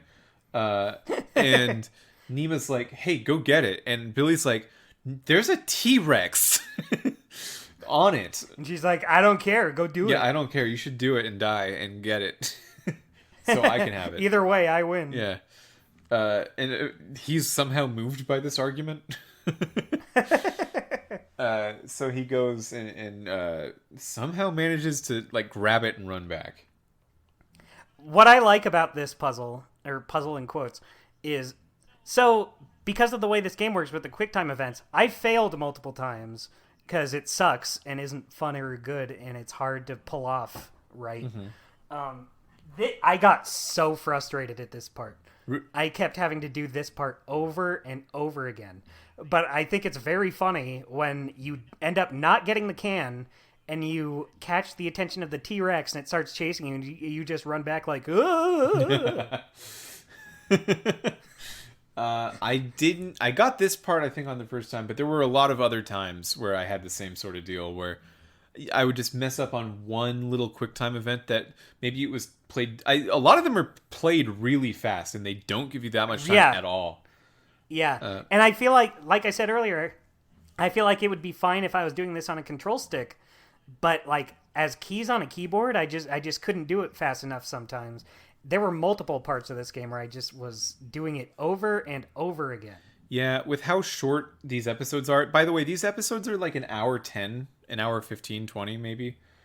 Every time. So they really go by, and I think it's for that reason that I'm less mad about the actual difficulty of these QuickTime events. But the QuickTime events in a vacuum are hard. You're not going to spend that long on them if you repeat them ever, but it's still something. Not all of them even. There's just like occasional times where it's like you got to do this perfectly and very fast. Yeah, and sometimes it'll be like after 5 minutes of just watching people talk and not interacting at all, I've taken my hands completely off the keyboard, and then it's like, press left now! And you're like, you didn't press left. You fucking loser, you didn't press left for the right time. Fucked up. Now he's getting eaten by a big monster. Yeah, I guess his face is gone. That's your fault. You wanted his face gone, right, player? Yeah, should have pressed left. Episode 3. Almost nothing happens in this episode because so much of the time of it is dedicated to just sneaking around the velociraptors. Yeah, want to know my first 4 notes? Sure. For episode 3? Episode 3, first note, Jessica sucks. Yeah. Okay. The second note is the 2 stories feel so disconnected at this point. I think this was before they kind of rendezvoused. So they just felt like 2 separate stories going on at the same time, and I wasn't into that. My third note is I'd rather be playing Pokemon. Oh. And my fourth note is Billy Yoder sucks. My 1, 2, 3, 4, fifth note is fuck Billy Yoder. What was it he did? I don't remember even. the Yeah, I have exact no idea. context I wrote that down. It's just It must have been really bad. I think it's just the way he talks is bad. I think that's it. He's just always the jokes. He's always got his funny little quips. And do you know who voices Billy Yoder? No. He's played by Jason Marsden, who does voices in a lot of like cartoons and stuff. Do you remember the movie A Goofy Movie? Yeah. He is Max Goof in A Goofy Movie. He's Max? Yeah, he's Max. Yeah, I can kind of hear that in my head. Yeah, he was also in like Full House. He was in a lot of cartoons. You hear him a lot. He has a very distinct voice, and I both liked it and disliked it because I liked hearing him. I was like, oh, I know that guy. I know that voice. He's in a lot of things I like. But then that also made him very distracting compared to like everyone else. Mm-hmm. My first note is actually a positive one, which is that Sorkin's voice acting is really good. Dr. Sorkin. Yeah, I agree. She really feels genuine about all the terrible mistakes she's making with these dinosaurs. Yeah, she really sucks, but of all the characters in this game, I think she has the best. Her and Nima, I would say, have good acting. Yeah. Well, and Nima is another cartoon voice actress, Nika Futterman. She's in a lot. But for some reason, she wasn't as distracting as Billy was. I guess. Is that her accent for real? Nika Futterman? I don't think so. Okay. But she has a very scratchy voice. She was doing an accent, but her voice is basically that minus the accent. She's very scratchy. Yeah, she has a Costa Rican accent in the game. So it's a lot of just like Oscar's really cool moments where you play as Oscar and he's just like actually taking down these velociraptors by hand, like one on one. He's killing these velociraptors one at a time for like 2 of them, and everyone else is just not. No one in the history of Jurassic Park has been able to do this in this game or any of the movies or anything. No one's been able to do this. But I guess the game poses the question of like, what if they were good at this, like really good at this? Yeah. And at least as long as one of them is really someone in the world has to be good at this, and it's Oscar. Yeah. Good on him. He's just slitting velociraptors' throats. I feel like this was their episode to let Oscar really shine, because in episode 2, he's just an asshole. Yeah. You don't really get that much out of him, especially at the beginning when we thought he was killing him for like ulterior motives. This episode kind of softens on him a little bit and makes him, this guy is cool. This guy is good at this. I like that. It did make me like Oscar more. So at some point in this episode, it's called The Depths because of how long you spend in these tunnels. Eventually, Dr. Sorkin and the Hardings and Yoder and Oscar and Nima all collect together.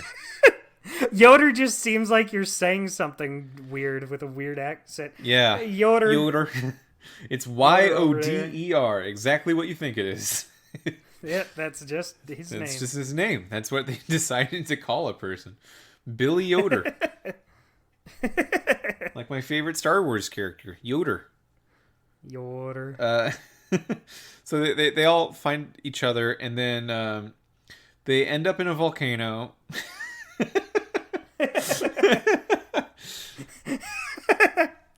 They do end up in a volcano, and they accidentally lock themselves in a room with 3 velociraptors. Oops. Which is the worst thing to do in a volcano. That's definitely in the top 5. And there was this set of controls that were by a door that you can use to open the door, but they're all like stuck too far away from it, and the velociraptors are right next to those controls. So they're like, wow, we're really in a tough spot right now. And we're up shit creek now. And Oscar volunteers his own life to open the door, which doesn't seem like they've exhausted all their options by that point. Yeah, he jumps into it pretty. I think it's cool that he does it. Like, I think it's cool that he decides to sacrifice himself to do it, but you could have thought this out a little more. Yeah. It just doesn't seem like they've... Like, maybe... I bet it is true that there was no other way out of it. There really were in just a closed room situation. Yeah. But... Was it a time-sensitive situation? I think, like, the Raptors couldn't get to them up there. They could. I feel like they found that they could. Because okay. after Oscar goes down and is eaten by raptors and opens the door, one of the raptors jumps up the rocks to the side of the platform they're on, and they find out, oh yeah, they can totally get us from here. Yeah. Oh, but also, let's talk about how in this episode things kind of get a little dicey between Jessica and Jerry. Yeah. Because Jessica steals the cigarettes from Dr. Sorkin. Yeah, this episode is the big everyone's mad at each other episode. Yeah. Probably because I think just the idea of being in a bunker together elicits that sort of behavior from a narrative trope standpoint. Mm-hmm. And yeah, it's sort of... It's not fun to watch these arguments. It's just... Especially... One thing I didn't like about this is it just dumps all this stuff with Jessica and her dad right in this one part. Like, oh, okay, so now we get all this information. Yeah. She's like talking about his ex-wives and other kids from other families. And it's like, all right, well, this is maybe not the best time to dump all of this all at the same time on us. Yeah, a lot of it was stuff that was part of what they discussed already, like he's not home enough. Like, they've done that. But they haven't discussed, oh, you have, like, a lot of ex-wives? Like, a lot of them? That's, like, a character choice. You have, like, 48 of these? You have multiple other families? You have, like, 742 kids? That's not common. That's not common to have more than, like, 2 is believable. 3 is like, okay, yeah. You sound like you have 4 or 5. Do you think you might be the problem, Jerry? Wow, Jerry, you kind of aren't, like... putting your best foot forward here. You have a lot of families. In my notes, I think it was just in context of this. It just says Jessica is fucking bad news. Well, it's also revealed that she stole Dr. Sorkin's cigarettes, and that gets them into trouble later for reasons I don't remember. Well, isn't it because it like attracts the raptors? Because she goes to light one up. And then she lights the lighter, and then there's a raptor right there next to her. And I guess they were like, those cigarettes led the raptors here, you dingle. You bingle. You big dongle. Yeah. And yeah, it just feels very contrived, very... The other the other big argument is Yoder against Dr. Sorkin, which also feels similarly kind of out of nowhere. Yeah. Where Yoder really hates Dr. Sorkin after Oscar dies because he goes on this whole They're bit. her dinosaurs. Yeah, they're her dinosaurs. And he goes on this bit about, like, you don't think mercenaries are real people. We're just called in. They send us people in here to die. And it's like, we're dealing with dinosaurs here right now. Yeah. Can this wait? We can't have bigger problems. Yeah, and it's like, she... didn't express any disrespect to the occupation of mercenary before this.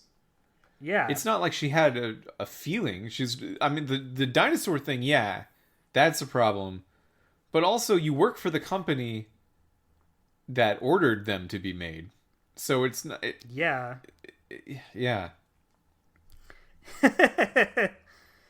It just it's sort of strange. Yeah, I have in my notes, I fucking hate Yoder. Yoder sucks so hard.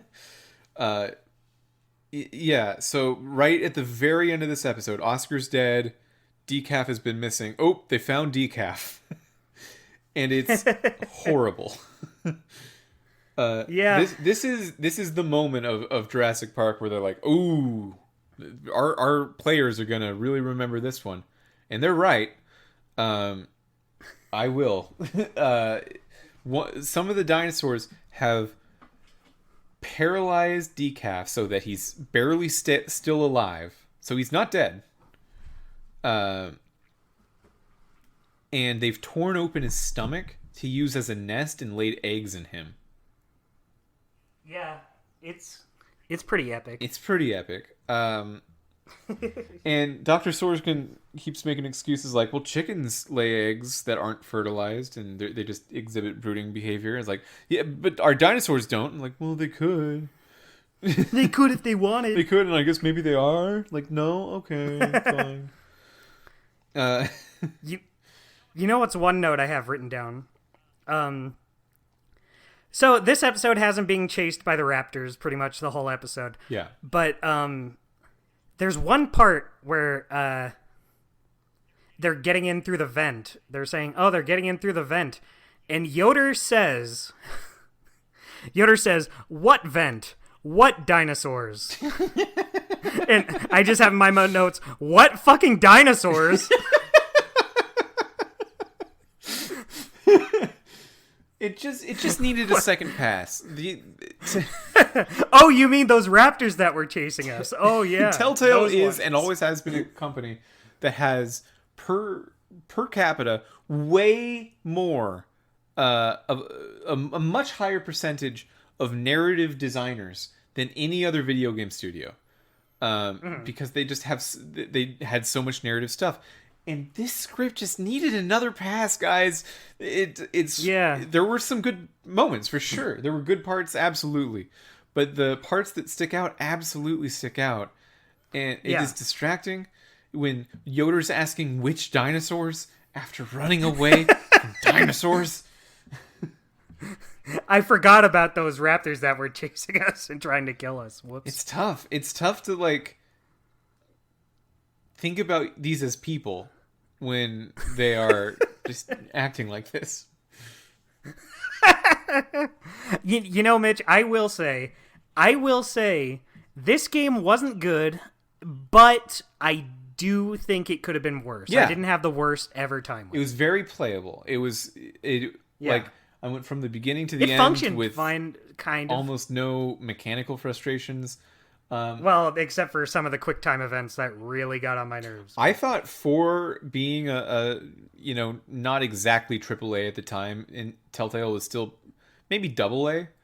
And for a PC game in 2011, I thought it looked pretty good. It was certain parts don't, but yeah. What is your hesitancy there? Well, it's weird because I remember near the beginning thinking this does not look very good. Like, I think specifically in that first episode, I was like, "Oh, this doesn't look very." It's kind of uncanny. It's kind of got that weird uncanniness that CSI had, not nearly as bad. Yeah. But I think they quickly figure out we can't do realistic looking people. It just doesn't look as good as they could. We need to stylize them a little bit. Yeah. And they get much better at it, but even this, I don't think it's off-putting at first, but I think the more I played, I got used to it more. And by the end, no, I do think it does look pretty good. You can see the beginning of their Walking Dead style, though. Yeah, totally. I got, specifically with Nima, I feel like really felt like a Walking Dead character. Yeah, Nima and Oscar as well is the other one that I felt that way about. But some of them, like Billy Yoder, if they feel a little 2007 with their aesthetics. This episode ends with Yoder holding Sorkin at knife point, about to kill her. And then everyone's like, no! And then he's like, what if I do? And then it cuts to black. And then that's that Well, episode. Don't, please. Yeah, you soon find out that maybe, maybe he should have. Yeah. Episode 4, The Survivors. Ooh. By the way, sorry, something I forgot to do was I normally say the director and designer of each episode as we go through them. Oh, yeah, I forgot. And I have written them down, so let's just say that. Episode 1, The Intruder. This takes us up to the point where Nima puts the Hardings at gunpoint. It was directed by Daniel Herrera Marco and designed by Joe Penny. Episode 2, The Cavalry, which goes from that point until they enter the tunnels, was directed by Marco Brezzo, I think, Brezzo. And designed by Mark Darren, which is a familiar name. The third episode, The Depths, was directed by Andrew Langley, who is also a programmer. So that I don't know how common that was for the programmers to become creative directors of the episode. That's cool. Yeah, interesting. And it was designed by John Drake, and the one we're about to enter, episode 4, The Survivors, was directed by Nick Herman and designed by Jonathan Straw, which I remember as one of the designers of the Back to the Future episodes. Interesting. Yeah. So the designer or the survivors, they all get out of the tunnels. It felt like they were in the tunnels for so long. I know, it felt like it just went on forever.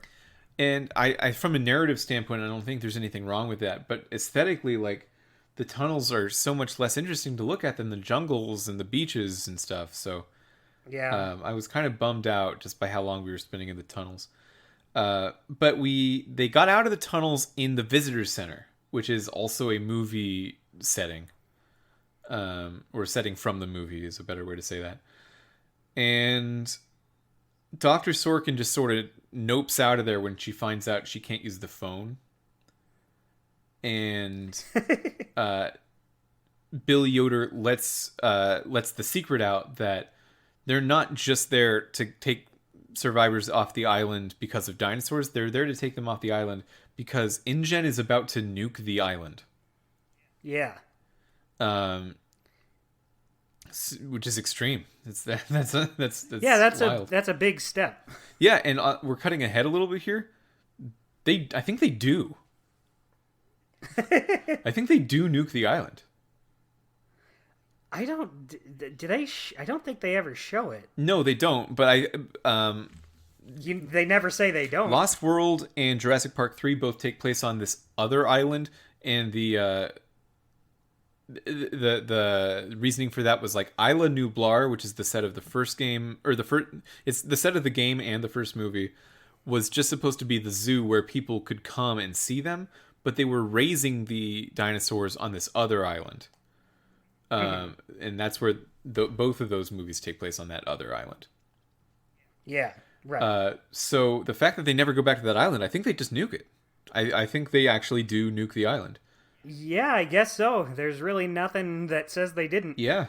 I don't remember them saying that in the movie. Maybe they do. Maybe this is from the movie, but I don't remember them saying that. But when she finds out about that, she goes down this secret elevator into an underwater... It's an elevator that takes her underwater, which is wild. I don't understand the geography of that. It's like Sea Lab now. It's like the island was a cliff somehow. Like there's ocean under the island. It's like the incorrect understanding of islands, guessing that they float and not mountains of the ocean floor. But she takes an elevator down to underwater, and she uses a phone that is underwater. Because this is the only phone that she thinks works. Silly. Yeah, like the yes, the underwater phone. I forgot. Yeah, she's like, well, if all the phones on the island aren't working, the one in the underwater capsule thing better work. So she goes there. And the weirdest part is she's right. Yeah, she's right. It does. The underwater phone works. Yeah, so she's she gets there and she's talking to someone on the phone about like, hey, you got to pick me up, and also you got to leave these dinosaurs alone. And the person on the phone says, well, we're going to nuke the island, so no to that second part, but we'll pick you up. Sorry. And then Yoder, Nima, and the Hardings come down the elevator as well. And they're like, hey, what the hell are you doing, Dr. Sorkin? And she's like, oh, I'm glad you're here. I'm going to lock you in now, and you are a hostage. And so I can tell the people on the phones that I have hostages, and they're in danger if you don't promise to not nuke the island. Which, if I was the guy on the phone, I'd say like, okay, I promise, and then I'd nuke the island. You can count on me. Yeah, like why does she believe this guy? This Yahoo. I feel like this whole episode gets a little silly with how extreme things get. Yeah. A lot happens in this one. So Yoder eventually just breaks his way into that like inner chamber that she is in. And she falls into the water where she's unleashed the Mosasaur. A Mosasaur is like a blue whale sized shark acting dinosaur. Pretty terrifying creature. Yeah. And the capsule they're in just happens to have like a pool floor so that they can get into the water. It's just open all the time. Which doesn't make sense to me. There's a lot of things that just don't make sense to me, and I'm trying to figure them out while talking to you, Dustin, on this podcast. We'll work our way through them. Yeah. I think the only answer is it just doesn't. It happened and it doesn't make sense, and that's the end of it. Yeah. So she falls into that, and the Mosasaur just eats her immediately. Yeah. And then Yoder and Nema and the Hardings are the only four that are left. Everyone else has been eaten by dinosaurs. And he decides to do this very strange heel turn. Yeah, right? I still don't really get this at all. Like, Yoder has always been unlikable, but he's been with the good on their guys. Side, basically. He's just unlikable in a sarcastic way, where like I wasn't even sure if they were trying to make him unlikable or if I just didn't like the writing of it or whatever. Yeah. And he was like, no, actually, you know what? The Hardings... I'm the villain. I am feeling villainous right now. The Hardings are going to meet with a mysterious accident, and only you and I, Nema, are going to go out, and we're going to turn in the Barbasol can and get paid. Yeah, what did he have to gain from this? Why did... That's the part where I'm kind of lost. What was his motivation for saying, you know what, Harding's gotta go? I think the motivation is that the Hardings found out what was in the Barbasol can. Oh. So if they tell people, then the people that try to turn in the Barbasol can are in trouble. That seems like a reach, I think. Not your reasoning. I feel like him thinking, well, these people gotta die now. That feels... Well, yeah. That feels like a reach. I feel like he probably could have just been like, look, we're all on the same side. We're friends now, right? Can you keep your stupid mouth shut, please? Instead, he's like, I'm sick of you. So, Nema defends the Hardings and says, no, that's dumb. Don't do that. That's dumb and actually doesn't make much sense from a narrative point of view. Please don't do it. So then then Yoder's like, okay, then I'm just going to go and I'm going to leave you all here to die. And he does that, and he locks the door behind him and stuff. Pretty cool. So then he's out of the picture for a moment, and then it's just Nema and the Hardings, and it turns out Jess knew how to scuba dive the whole time because one of her stepdads decided to teach her, and people got mad about that for some reason. And it's like a whole family dynamic I don't understand about scuba diving. They got a lot going on that I don't quite get. I'm on the outside looking in on the Harding situation. Yeah, it really feels strange trying to figure out, like, okay, so what is the how many wives do you have? Like, what? Just they're an enigma, this Harding family. It's fine, just let me write it down. I don't. It's so funny that there's like so many small weird details about him that don't really factor into anything. Yeah. Why can't Sarah Harding from the movie just be a regular sister? It's like such a strange choice.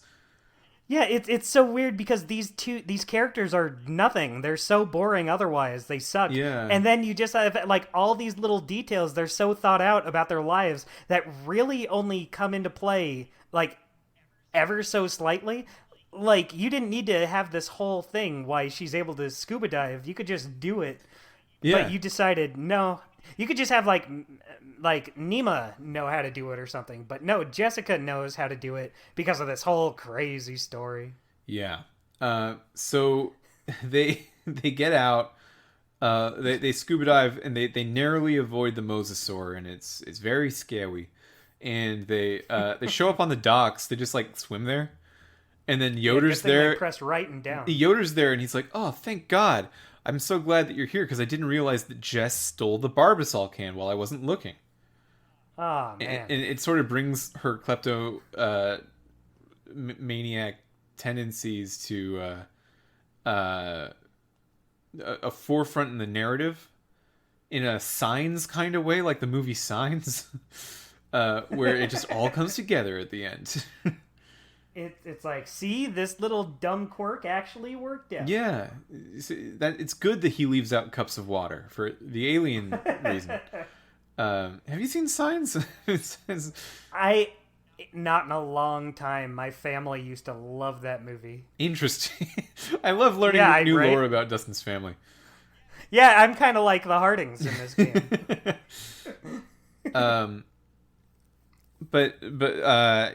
Yeah. So then there's this bit with Yoder saying like, "Oh, thank God you're alive, because I want that can." Also, did you swim here? That's wild. And then Nima and Yoder fight at knife point. And it doesn't get resolved because a T-Rex shows up and they all freeze. This episode's crazy. It didn't sink in when I was playing it, but now talking about it, it's like all this crazy shit happens. Yeah, right? It's really wild. Like, I don't want to say like it's necessarily good for the narrative that this all happens, but it's fun. It's very entertaining. Yeah, honestly, we could have done one podcast episode about the first 3 episodes and then one just about this episode.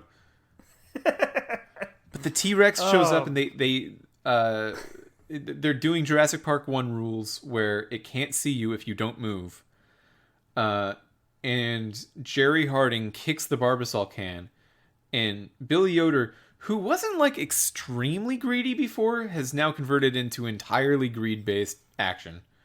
Greedy and stupid. Like, he should know not to do this. Yeah. But he's like, no, I gotta get it. And you got it's like it's mostly aerosol. In the Barbasol can, it'll float. Yeah. It'll just get it later. But so Jerry kicks the Barbasol can into the ocean, and then Yoder catches it before it falls in, and he's like, "Yeah, I got it," but he had to run over to get it, which obviously alerts him to the T-Rex.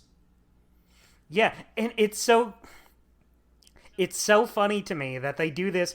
Like, they're really building Billy up to be this big asshole villain character. He's trying to kill Nima, and then the way he's taken out is this like Looney Tunes style. Yeah. Like, oh, I got the can. Uh-oh, it's right behind me, isn't it? Yeah. That's exactly what Holds it feels up a like. sign, uh-oh. So I do want to say, I totally forgot there's this scene in this episode earlier. I just want to bring it up because it's like the one time I felt like them trying to really hit you emotionally really worked. It's when Jerry is talking to Nima about her life and her motivations and wanting to give her daughter a better life. Yeah. I felt like that was the one part of this entire narrative that really, really worked the way they wanted it to. it provides reason for Nima to want the Barbasol can that isn't just like money. Like the money will do something important. Yeah, and also it's the one part of this episode and the last episode when you're able to just kind of stop for a little bit. Like, you're able to just talk and have a quiet, slow moment. Yeah. So I feel like that scene really, really succeeded in ways the rest of this game doesn't necessarily. I think that was actually episode 3, but I agree. That was... Was it? Because they were... No, it was. It's episode 4. I have it in my notes for episode 4. I liked the scene. scene. Yeah, because it's when they get separated. The scene that really worked for me was when Jess was explaining how scuba equipment works to her dad, and she says, "Now don't hyperventilate because that could lead to CO2 poisoning." And then her dad says, "CO2 poisoning sounds bad," and Jess says, "CO2 poisoning is totally bad. You're right. I feel like they really nailed what they were going for with that one. I agree with Jess. It's pretty bad. It's like, yeah, actually, I am on her side on this. Actually, definitely, yeah.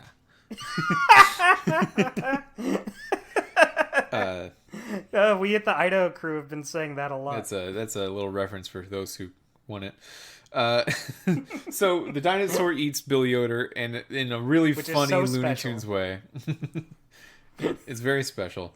And then, rather than continuing to freeze, which seemed to work out for them, they decide, okay, now we run. They do that in the movies too. Like someone starts eating the T-Rex starts eating one of their friends, and they're like, now I have to run. It's like, come on, don't do that. It was working. Yeah, just continue not moving. Yeah, that's even beside the fact that I think they found out that strictly was not true about T-Rexes. They could just see things like normal. It wasn't based on movement. But even if you're pretending that was how they worked, like if it was working, don't move. Don't try to run now. It'll leave. I think it worked earlier in the game when they were like behind like pillars and stuff. Yeah. I think you can kind of buy it a little more then. If you don't move, but you're also like obscured by something, yeah, it will definitely stop this T-Rex from seeing you. But if you're just like out in the open, it's like, well, I guess it works in the circumstance of this game, but yeah, there's also this thing of like, what does it mean to have vision or motion-based vision? Because like if you move your head, you'll see the parallax of that person standing in front of the background. So like you'll see them move in that way. So you should be able to see things that are standing still, even if you have motion-based vision. And you're still like breathing. These characters are still like talking when they're standing still. There's still some movement. Yeah, Jerry took the risk of kicking the Barbasol can, which I thought like immediately. Well, if you're trying to stay still, like this shouldn't work. But fine, I get it. I immediately thought that too. Yeah. So there's a big escape the T-Rex on the dock, like sort of fight scene end of the thing where it's a lot of Quicktime events. And the only major choice... So I expected a lot more major like story choices in this game. Yeah, I thought this was going to be like Walking Dead. Yeah. But it really is only like Walking Dead in the Quicktime events and not the parts that actually make Walking Dead cool and fun. Yeah, there's one. There's one choice here. Dustin, you want to talk about this choice? No, because I don't remember what it was. I don't recall there being any choices. Oh, this is the big one. It gets you a different ending. Okay, I had no idea. Yeah, so tell me. In the middle of the T-Rex fight, or escape sequence, Jess is hanging on to some rebar. And Nima has the choice to either go save Jess or get the Barbasol can on the ground. Interesting. Okay. So yeah, tell me about this. I went for Jess. So either way, Jess lives. Okay. But she like gets scraped up and she falls to the ground. If Nima goes for the Barbasol can, but if she goes for the Barbasol can, the T-Rex eats Nima. Oh. Okay. So she doesn't do anything. And then at the end of the episode, like normal, the Hardings get on a boat and they are the only ones left. And Jess is like, I can't believe Nina was so shitty to me right at the very end all of a sudden. And she didn't get me. And then Jerry says, well, she had a really hard choice to make. Anyway, now we gotta... She had a really hard choice to make. He says that. He really says that. And then it was you or the can, and it was really difficult. Then he says, "Okay, well now we got to go to Costa Rica. I have a promise to a little girl I got to keep." Oh. Okay. So in that ending, Nima dies, but the Hardings find her daughter, and assumedly he's like, "Well, I already have a lot of sort of not daughters already, so I'll just add it." Put him on the list. But if Nima goes for Jess, instead the T-Rex stomps the Barbasol can, and you just can't get it anymore. But then Nima gets to live, and Nima gets to be on that boat out of Isla Nublar. And in Right. that ending, it's revealed that the boat they're in was the boat that was going to pay them for the Barbasol. So they have the money on the boat. So they just have a bunch of money there too. Awesome. Yeah. Yeah, I gotta be honest, Mitch. I don't like that. Okay. I don't like, because it feels like all right, this is the good ending, this is the bad ending. Yeah. So you did a bad job by choosing this one. Yeah. I think that's lame. I feel like if you're gonna do multiple endings, I like the way Sam and Max season 3 did it, where you make a choice and both are like good choices, but it does change the ending. With this, it's just like, all right, well, you can do the good thing or the bad thing. You will get an ending, but you should probably feel bad because this character died this time. To be fair, the difference in those endings in Sam and Max season 3 are so minimal. Yeah, no, I totally agree. I'm not saying that's This like is actually this like a amazing story difference. change. Yeah, definitely. But I still don't like being told like, oh, you fucked up, stupid. You get the bad ending. Yeah, I guess in this, I didn't really feel like it was a bad ending when I got it. I did replay just from the T-Rex escape sequence so I could do it the other way, so I could see both of them. Okay. But it felt more like, do you think Nima would do this? Yeah, and I really don't see. I think it doesn't work. I feel like obviously she would save the person, and like they spend the whole game making her more sympathetic. You have Yeah. that whole scene with her talking to Jerry. I feel like at that point it would be out of character for her to go for the can and get eaten and die and just be a shitty person. I feel like that doesn't work. Well, that's Jurassic Park the game. That's Jurassic Park the game for you. That's the whole thing. In any closing Yeah. thoughts before we go into our segments? I mean, I said it earlier. It is bad. I don't think it's a good game, but I didn't hate it, and I feel like it could have been a lot worse. Yeah, I think that... And like I said, I admire it, like, trying to do something different. I do feel like, even though Back to the Future is a better game overall, I feel like I left Jurassic Park a little more impressed with what it did. Oh, I wouldn't say that, but I think that if this game was the same mechanics as Back to the Future, it would be worse. It would be worse Yes. for it. It's not that I don't. It's not the Quicktime events that are killing it for me, even though I don't like them. It's more that this story, if put into the traditional point-and-click adventure mechanics, like it doesn't fully work. So this new mechanical system, I can understand why they were excited about this system and why they didn't give up on it after this game and they kept using it for Walking Dead and Wolf Among Us, because while playing it, I was like, well, if I'm not liking it, it's just not costing me that much. It's totally. going by so fast. It's going by so breezy. It's just not like attacking me that hard. And It's just watching a movie. And like, yeah, and it's so weird because I forget what it was, but we were discussing like whether or not it was better. Like, how many other Telltale games that we've played is it better than? Oh yeah, And at the time, I kind of felt like, well, I'd still put this near the bottom. I would put it above CSI, and maybe that's it. Yeah. But I don't know, because it's such a weird mixed bag. Because like I feel like it's better and bigger than the Bone. Yeah, I games. think it's better than Bone. Well, at the same time, I would much rather be playing Bone. Like, I'm more interested in those characters in that world than I am Jurassic Park, even if I think Jurassic Park overall is better than those.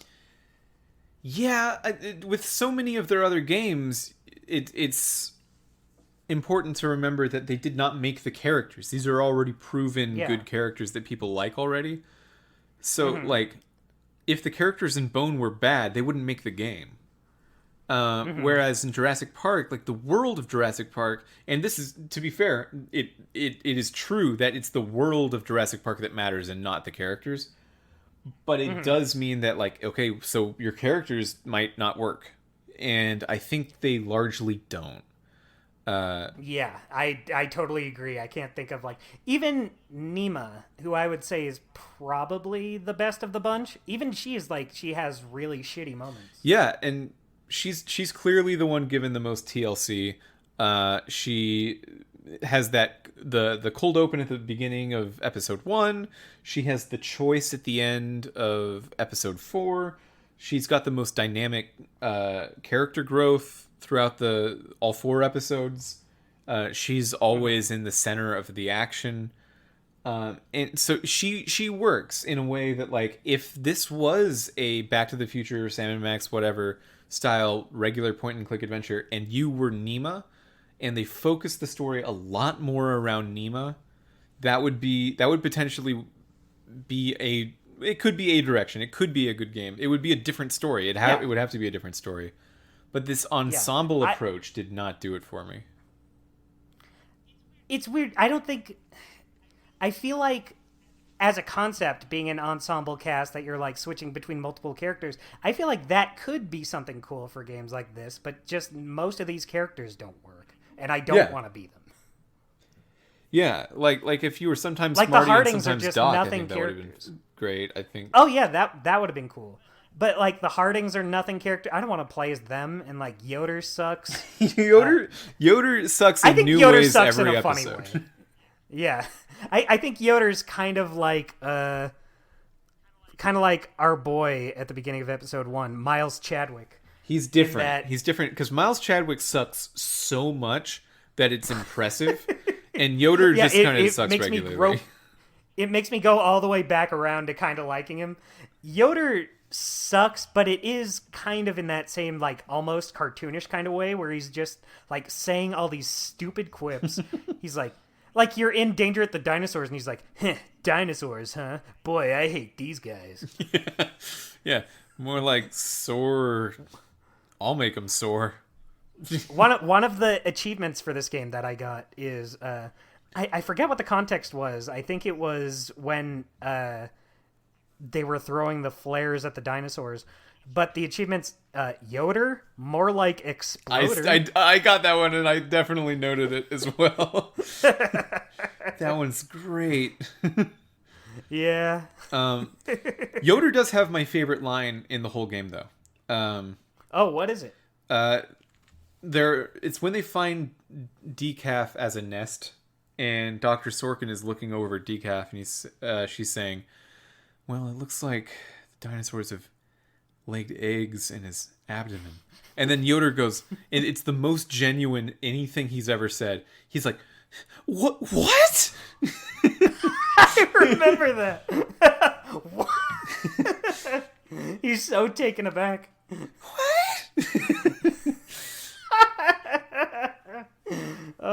You know what? I did have a good time. I think I had a better time talking about this game than I did playing it. Yeah, and we've done that before. Even that last with these episode's, yeah, but that last episode is so crazy. But when I was playing it, none of it sunk in. I think when I was playing it, I was just like, all right, I'm almost done. I'll just plow through this, then I can play more Pokemon. But now talking about it, I'm like, so this episode's banana Looney Tunes. This is crazy. Yeah, I think it is. It is. I don't know how biased we are, but it's not zero. Some of the badness that we experienced in this game is simply that it wasn't Legends Arceus, and we wanted it to be that. So yeah, so that's like, some of the problem. I feel like my opinions on it would be the same either way, but the whole time it was like, you know what, Arceus is a good motivator to get me to finish it and play it. So we had a bit of a miscommunication for segments. So let's hop into segments and explain what we had. Okay. So earlier we decided, because this game doesn't have pickup items, I guess like the potent pickup is the Barbasol can. It's not interesting. And this game doesn't really have like funny lines or anything, so we're not doing linguistic gymnastics either. Except for what? He's like eggs in his abdomen. What? I guess that would be the right reaction to have to something. It was a really good line read on a single word. That's hard to do. Welp, your friend that you thought was dead is actually alive, but not really. She said he was like paralyzed and practically brain dead. Yeah. So then she follows up with, "Oh yeah, and he has eggs in him." What? I guess that would be how I would react too. Yeah, and also they don't. Okay, sorry to. We were gonna hop into segments, but one thing is that I thought for sure someone, specifically Yoder, was going to shoot Decaf in the head because like he shouldn't be alive for this. Yeah, I mean, well, we haven't gotten to Walking Dead yet, but They let him go. They let him just. yeah, they decided to just leave him there to be egg fertilizer. Yeah, his like intestines are strewn out, and then his eyes look around the room. Like his eyes notice you when you walk by. Kill this guy. Do not let. Yeah, put him out of his misery. There's no way to fix it. He's got eggs in his abdomen. I guess when you're like going up against dinosaurs, you kind of got to save your bullets for other things. No, you got to spend one on this. Nope, I'm sorry, you got to do it. Or like, do it somehow. If you can't spare the bullet, don't leave this guy. Oh my god, this sucks. Just say your goodbyes. Yeah, if there's any consolation, I guess he got nuked. Yeah, so there's no chance of him coming back as a zombie. So the segment thing. The miscommunication that we had was because we were doing them all for one episode. We had a different... One of us, which is me, did Weekly Guys and Golden Moments for each episode of the game. And Dustin, you did a Weekly Guy and a Golden Moment for the whole game. Thing. But I'm going to tell you this, Mitch. I'm going to try to come up with one for each. I think I can do it. Okay. So I think I can meet you on. You want to start with Weekly Guys then? Yes. So, well, do you want to do all Weekly Guys, or do you just want to go episode by episode, both for each? Let's do all Weekly Guys in a row and then do all Golden Moments. Okay. So the Weekly Guy for episode 1 for me was definitely Miles Chadwick. Yeah, there's no arguing. What an amazing... You sold me on him. Yeah, what an amazing prick. That guy sucks so bad. Next time, I should do the talk. Yeah, both my weekly and unweekly guy. I guess it's fine since he dies. I feel like if he were like a major character, he'd probably get old. But he comes in, he makes his presence, he dies, and that's it. Episode 2, I have Oscar with a question mark. Oscar? He makes a strong entrance, I think. Yeah, I'm gonna say Dr. Sorkin just because, like you said, she has a very good vocal performance. I think this episode, I specifically have it down in my notes. I hate all these characters. Yeah. Because, like, Nima's cool, Nima's fine, but this episode she's at her worst when she's holding them hostage. So I was like, oh, I guess I don't like this person, actually. Yeah. In episode 3, The Depths, my weekly guy is definitely Oscar. Oscar with a period rather than a question mark. Yeah, same. Oscar does a great job in this episode. And episode 4, I have Sorkin. I think that her weird heel turn is sort of hypnotizing.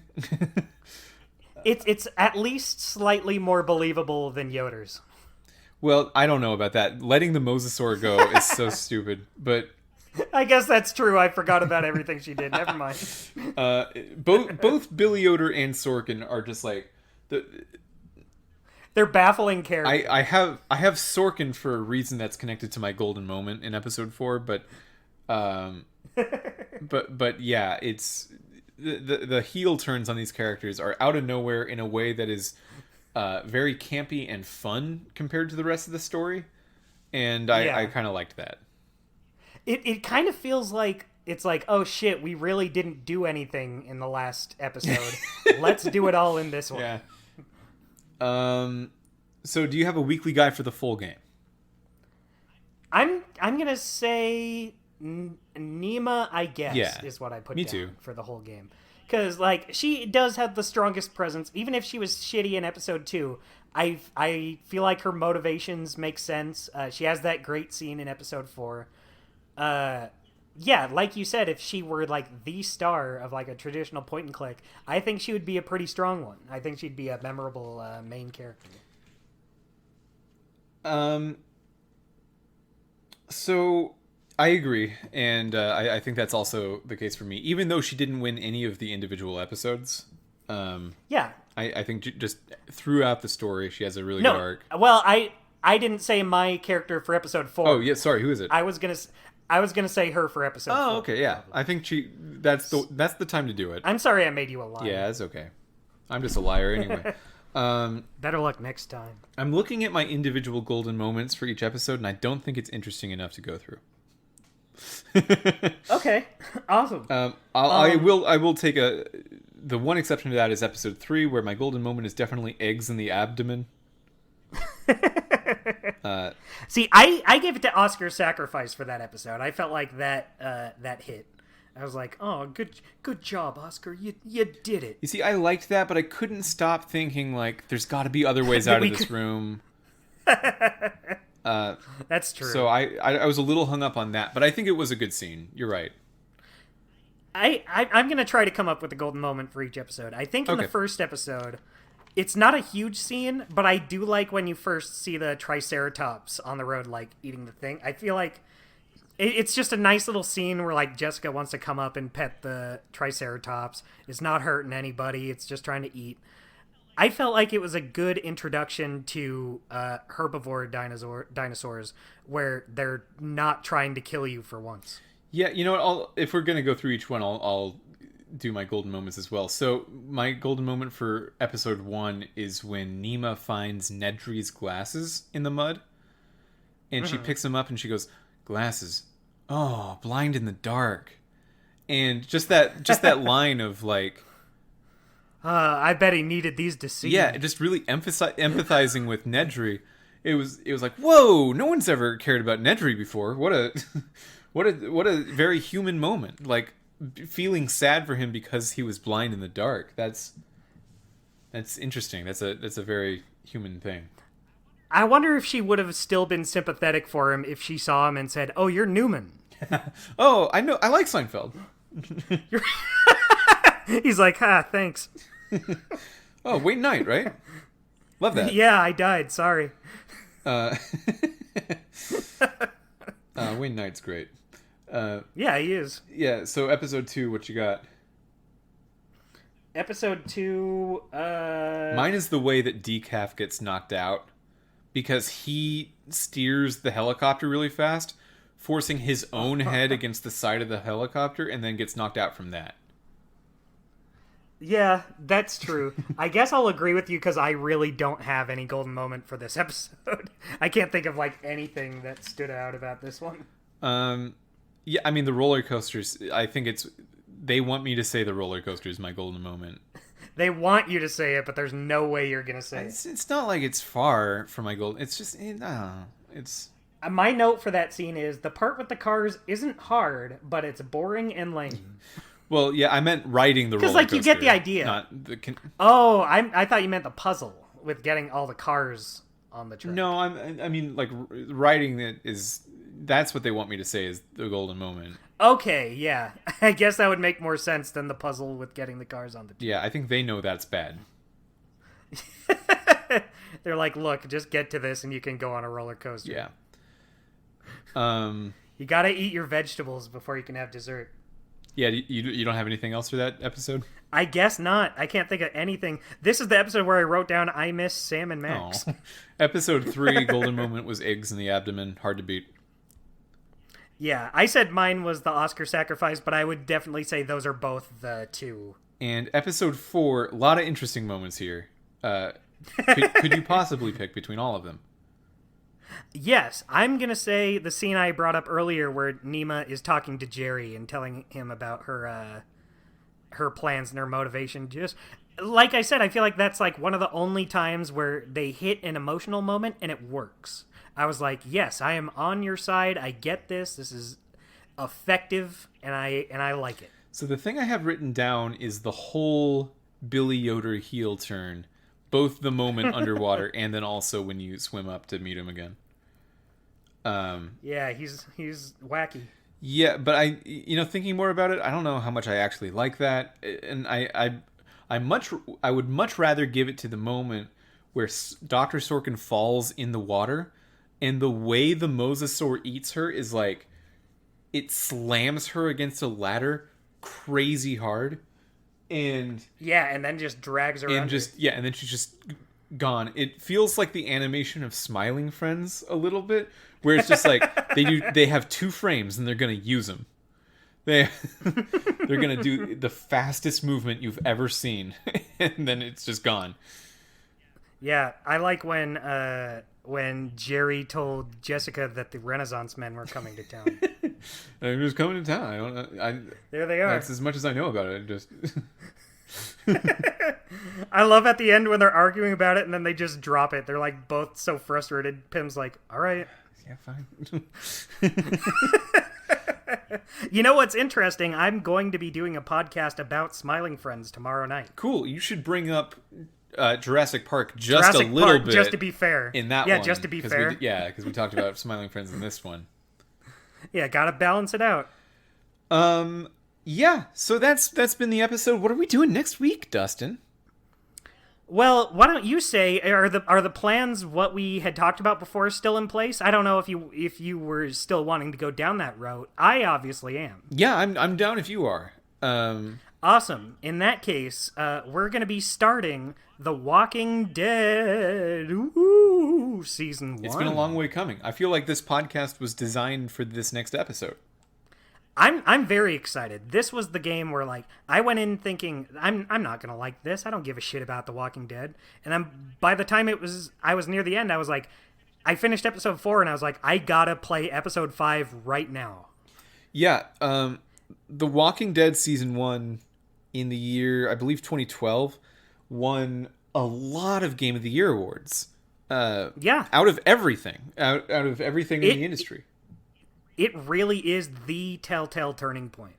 Yeah, and for it to be so similar to Jurassic Park, and for the gulf in quality to be, or the gulf in perceived quality at least to be so big, is very interesting to me. I'm very excited to play it. Yeah. I never gave this series a chance. I did play this first episode before, but it was a long time, and I don't even know if I 100% finished the episode. Yeah, I gotta say, I wrote it down in my notes. This whole game, made me appreciate Walking Dead a lot more. As a franchise? In retrospect. No, well, just the Telltale. Oh, Jurassic Park series. made you appreciate The Walking Dead. Jurassic Park Gotcha. made me appreciate did I say Walking Dead made me appreciate Walking Dead? No, I think you just didn't say it, so I was confused. So, but yeah. Oh, yeah. Yeah, just like the huge step up, and it still does like a lot of the things Jurassic Park does, but it just does them in much better ways that it really works. For me anyway, and I'm very I think this is the game I was most interested in hearing your opinion on. Jurassic Park or Walking Dead? Walking Dead. Okay. I guess I should have said it that time. But yeah, I'm very interested in getting into this. Yeah, I think it especially now having played Jurassic Park, I appreciate the boldness of receiving the criticism and then coming around and saying, no, we're going to do it this way still. Like, we have an idea for this. Yeah, we got this. We really believe Don't in this worry format. about it. So I think we we talked about this before we started recording as well. When we were doing Back to the Future, we kind of felt like, okay, this is the beginning of Arc 2. But Back to the Future was so similar to other things in comparison to this. It felt like the ending of Arc 1 rather than the beginning of Arc 2. Yeah. So maybe this episode, this extra long Jurassic Park all-in-one episode, is the real beginning of Arc 2 of this podcast. I think that's a great idea. I feel like it feels right. Yeah. Maybe it deserves a different theme song. The listener, you'll know if I did that or not. I guess we'll see. I can't imagine I did. To be fair, I didn't even imagine. I haven't listened to these episodes after they go up because I experienced them. I didn't even expect you to do a theme song at all. It's from the remaster of Sam & Max Save the World. Oh, awesome! Maybe I'll listen. to it. I mean, listen to one of them. Jesus. Like, well, it's like been there, done that. I get it. All right, fine. You've never listened to a single episode of the show? Not a single. Jeez. No, I feel like that's common. I feel like it's common for people to make something and then they're done with it. Yeah. Like, they put it out there for other people to enjoy. They've already experienced all of it. No, I mean, after I edit them, I don't often listen, but I have like once. It's we've done 30 something episodes of the show. Like I've done it once. Yeah. To be fair, my roommate Adam, who's a friend of ours, I listen to him listening to it every now and then, and I think, I sound like that? Jesus. Oh yeah, no one likes their own voice on recording. Yeah. But next is The Walking Dead Season 1, and after The Walking Dead Season 1, we gotta pay our taxes. Oh no. And don't tell me. I think it's time. I think we gotta do it then. Are we jumping back into the world of CSI We are afterwards? jumping back. After Walking Dead Season 1, after their most critically acclaimed Game of the Year game. we'll need a palate cleanser. Look, this is a little too good. I'm gonna have to. We'll play Telltale's second CSI game, CSI Hard Evidence, and I assume that we'll break it up into 2 episodes like we did the other CSI game. It'll be great. It'll be great. We'll have a great time. It'll be wonderful. It'll be tremendous, Miss America. So, that's our show. Dustin, where can people find you? People can find me on the internet at AmazingDJDustin, both on Twitter and Instagram. Mitch, where can they find you on this big ol' internet of ours? You can find me on Twitter at TheWolfFM. That's at sign TheWolfEFM. And until next time, see you later. Goodbye.